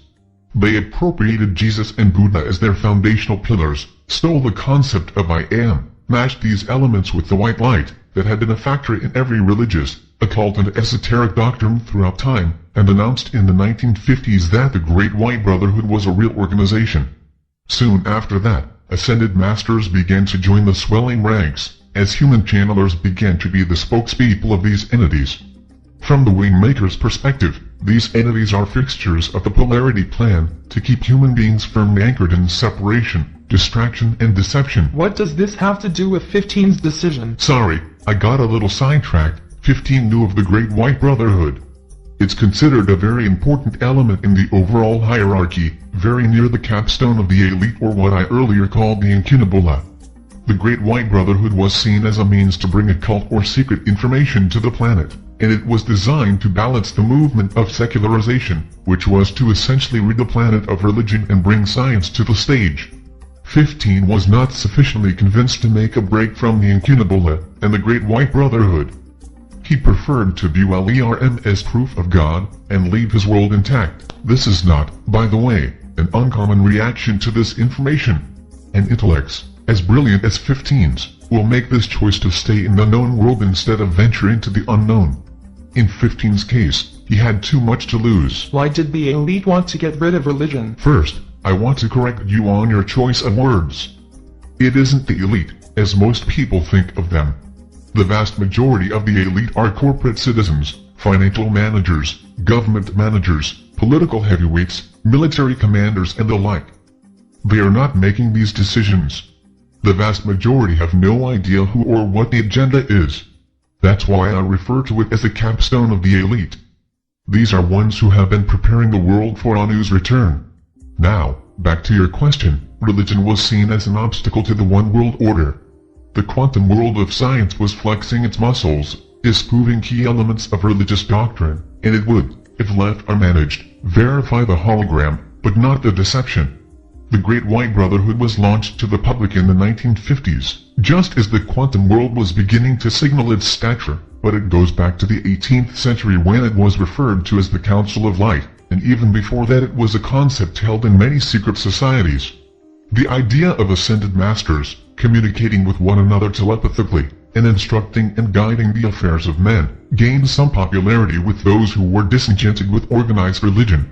To be fair, some of the channeled information did come from beings that were considerably more informed than the average man, and they could bedazzle most people with their superior knowledge of the cosmological order and the structure of things relative to God. But their description and explanation was founded in the hologram of deception, while these masters supposedly channeled the secret or hidden knowledge to their selected students, who then wrote books and created organizations. This information continued to separate the worlds of light and dark, good and evil, and those in the know from those who were not. They use words like love, ascension, truth, and God more liberally than organized religions, and God was always portrayed as a loving, congealing force. Angels and cosmic beings were also associated with these organizations. They not only appropriated symbols and constructs like the soul and eternal life, but they also created the ladder of consciousness that stretched into infinity, in which the student was forever trying to learn more to progress higher on the ladder. The elevation of one over another. This was the key concept of the separation tactic of the Great White Brotherhood, and frankly, all secret societies. Create divisions of knowledge, add a ritual or two, and promise more power and awareness as you, the student, walk the path. They don't talk about how to deprogram from separation, instead they reinforce it. You've shared information in previous interviews about the central race. In my notes, you even said they were responsible for our DNA. Are they the Anunnaki? No. No, you have to define DNA in two ways. One is the human instrument or body, emotions and mind system, and that stems from one system of DNA, courtesy of the Anunnaki and Syrians mostly. The second is the infinite being inside the human instrument, which is also based on DNA, which is the quantum blueprint of the sovereign integral consciousness. The latter is the DNA developed by the central race. In the second interview you made some pretty big claims about the 7 sights of the WingMakers being a defensive weapon, and that this somehow related to the individual's experience of the WingMakers materials. In light of this disclosure tonight, can you explain how this works? The entire import of the WingMakers disclosure is about the sovereign integral, and how humanity benefits when the state of consciousness is seated within the human expression. The requirement to keep this disclosure in the realm of science fiction and mythology was why I mentioned this defensive weapon. So you're saying this was just a story? That part was. You see, the WingMakers materials are, by design, composed of many strands of information. Some strands are storytelling, some are artistic, some are spiritual, some are conspiratorial, and some are designed to be factual, coherent disclosures of what is really happening in our world. The strands of the storytelling encase the other strands. In a way, they shield these inner strands. I've already explained why it happened this way, and while some might feel it would be easier to just give the facts, if these facts were disclosed now, you would not have seen, heard or read this information. The WingMakers materials would have been censored or taken down and discredited. I'm sure there'll be a good dose of that anyway. When and if this interview is released, but the story strand was necessary to provide an acceptable container to release the sovereign integral process. But this concerns me that the information you've provided in the previous 4 interviews is created, at least in part, as a story. How do I present it to any reliable news source as true? You can't. So then what do I do with it? Either you will release it as a story, or I will. If you prefer not to, I understand. Couldn't you just tell me what parts are story, and what parts are true? I could. But this isn't how I've been asked to release the information. But I've invested a lot of time in this already, and if I invest my reputation as well, then I need to focus on the true parts. Otherwise, I can't substantiate anything when I'm asked if, in my opinion, it's a true story. Everyone wants to know the absolute truth. They want someone to point to this phrase, or that precept, or that doctrine and explain to them that that is truth. Believe it. That's been the game on this planet ever since humans began to contemplate their universe in a philosophical manner. All the shared truth has gotten us where? Where we kill children to punish leaders. Where leaders lock people up in death camps. Where religious leaders abuse children. So I would ask you, what is the value of the information that has collectively brought humanity here? You want the signposts of truth. No one can do that, and your proof is that no one has. Why? Because we are sovereign and we must experience ourselves in this way, and not let others decide what it is we should or shouldn't believe, or what is truth or falsehood. I wish we didn't live in a hologram of deception, but that is our human reality, and whining about it will not change it one iota. Studying the supposed masters of truth will not change it either. I can show you a library of books that expound on esoteric information. Some of these books were written as non-fiction, and by all appearances they seem to be credible and insightful, and yet if you listen carefully to the words, you see how they are separating you from one another. How they define a hierarchy. How they define a soul that is always learning, a human that is always sinning and weak. How they describe a universe that is infinitely layered. How the light illuminates those who follow certain practices. It can be very subtle. They can be talking about oneness, but there are judgments present in the words, or recriminations if you don't execute the practice properly, or suggestions that you don't mix this practice with anything else or it is diminished, or join and promote this path over that one. Part of the sovereign integral process is to practice your discernment of what enables you to believe in you, not the universe or some master or teaching, but you, stripped bare of all of your add-ons, beliefs, thought patterns, fears, guilt, stories, judgments, blames, pretenses, everything that hangs on you from the past. If you could drop them all, everything you have been taught and told and programmed to believe, what would be left to hear? Silence. Deep, clear silence. That is you. When you find that, you will then know that everyone has that, too. Anu does, Lucifer does, Jesus does, your neighbor does, your spouse does. Everyone. So what proof do you need to find that? What proof can I show you or tell you to give you that? I can't. I can convey a process that if you follow it, you might find this experience inside you, but that's all. The process is free, it only requires time. The process is not owned by anyone. The process is not part of anything but you. Once you stand at the trailhead of that process, it's yours to follow or reject. Everyone must achieve this realization of oneness and equality in life on Earth. That is our call to action as a species. And in my opinion, anyone or anything that tells you otherwise is lost. One more thing, the story strand may be exactly what activates someone to the sovereign integral process, and I think that was the point that the WingMakers took with their information. Everything about their work is signaling the individual to the sovereign integral process, and the realization of the grand portal. If Anu is what we have been taught as God, then who is Lucifer? It is precisely for this reason that you have to be sovereign. Because in the world where Anu is God, it is easy to presume that Lucifer is the real bearer of light. But remember what I've said over and over, everyone is lost in this hologram of deception. If all are lost, how can anyone lead you to truth? They can't. The truth is self-expression of your infinite self, in the human form upon earth. That is the closest definition of truth that I know. It may not be the same for you or whoever reads this in the future, but this is my definition of truth. Does Lucifer advocate this? I'm not aware that he does.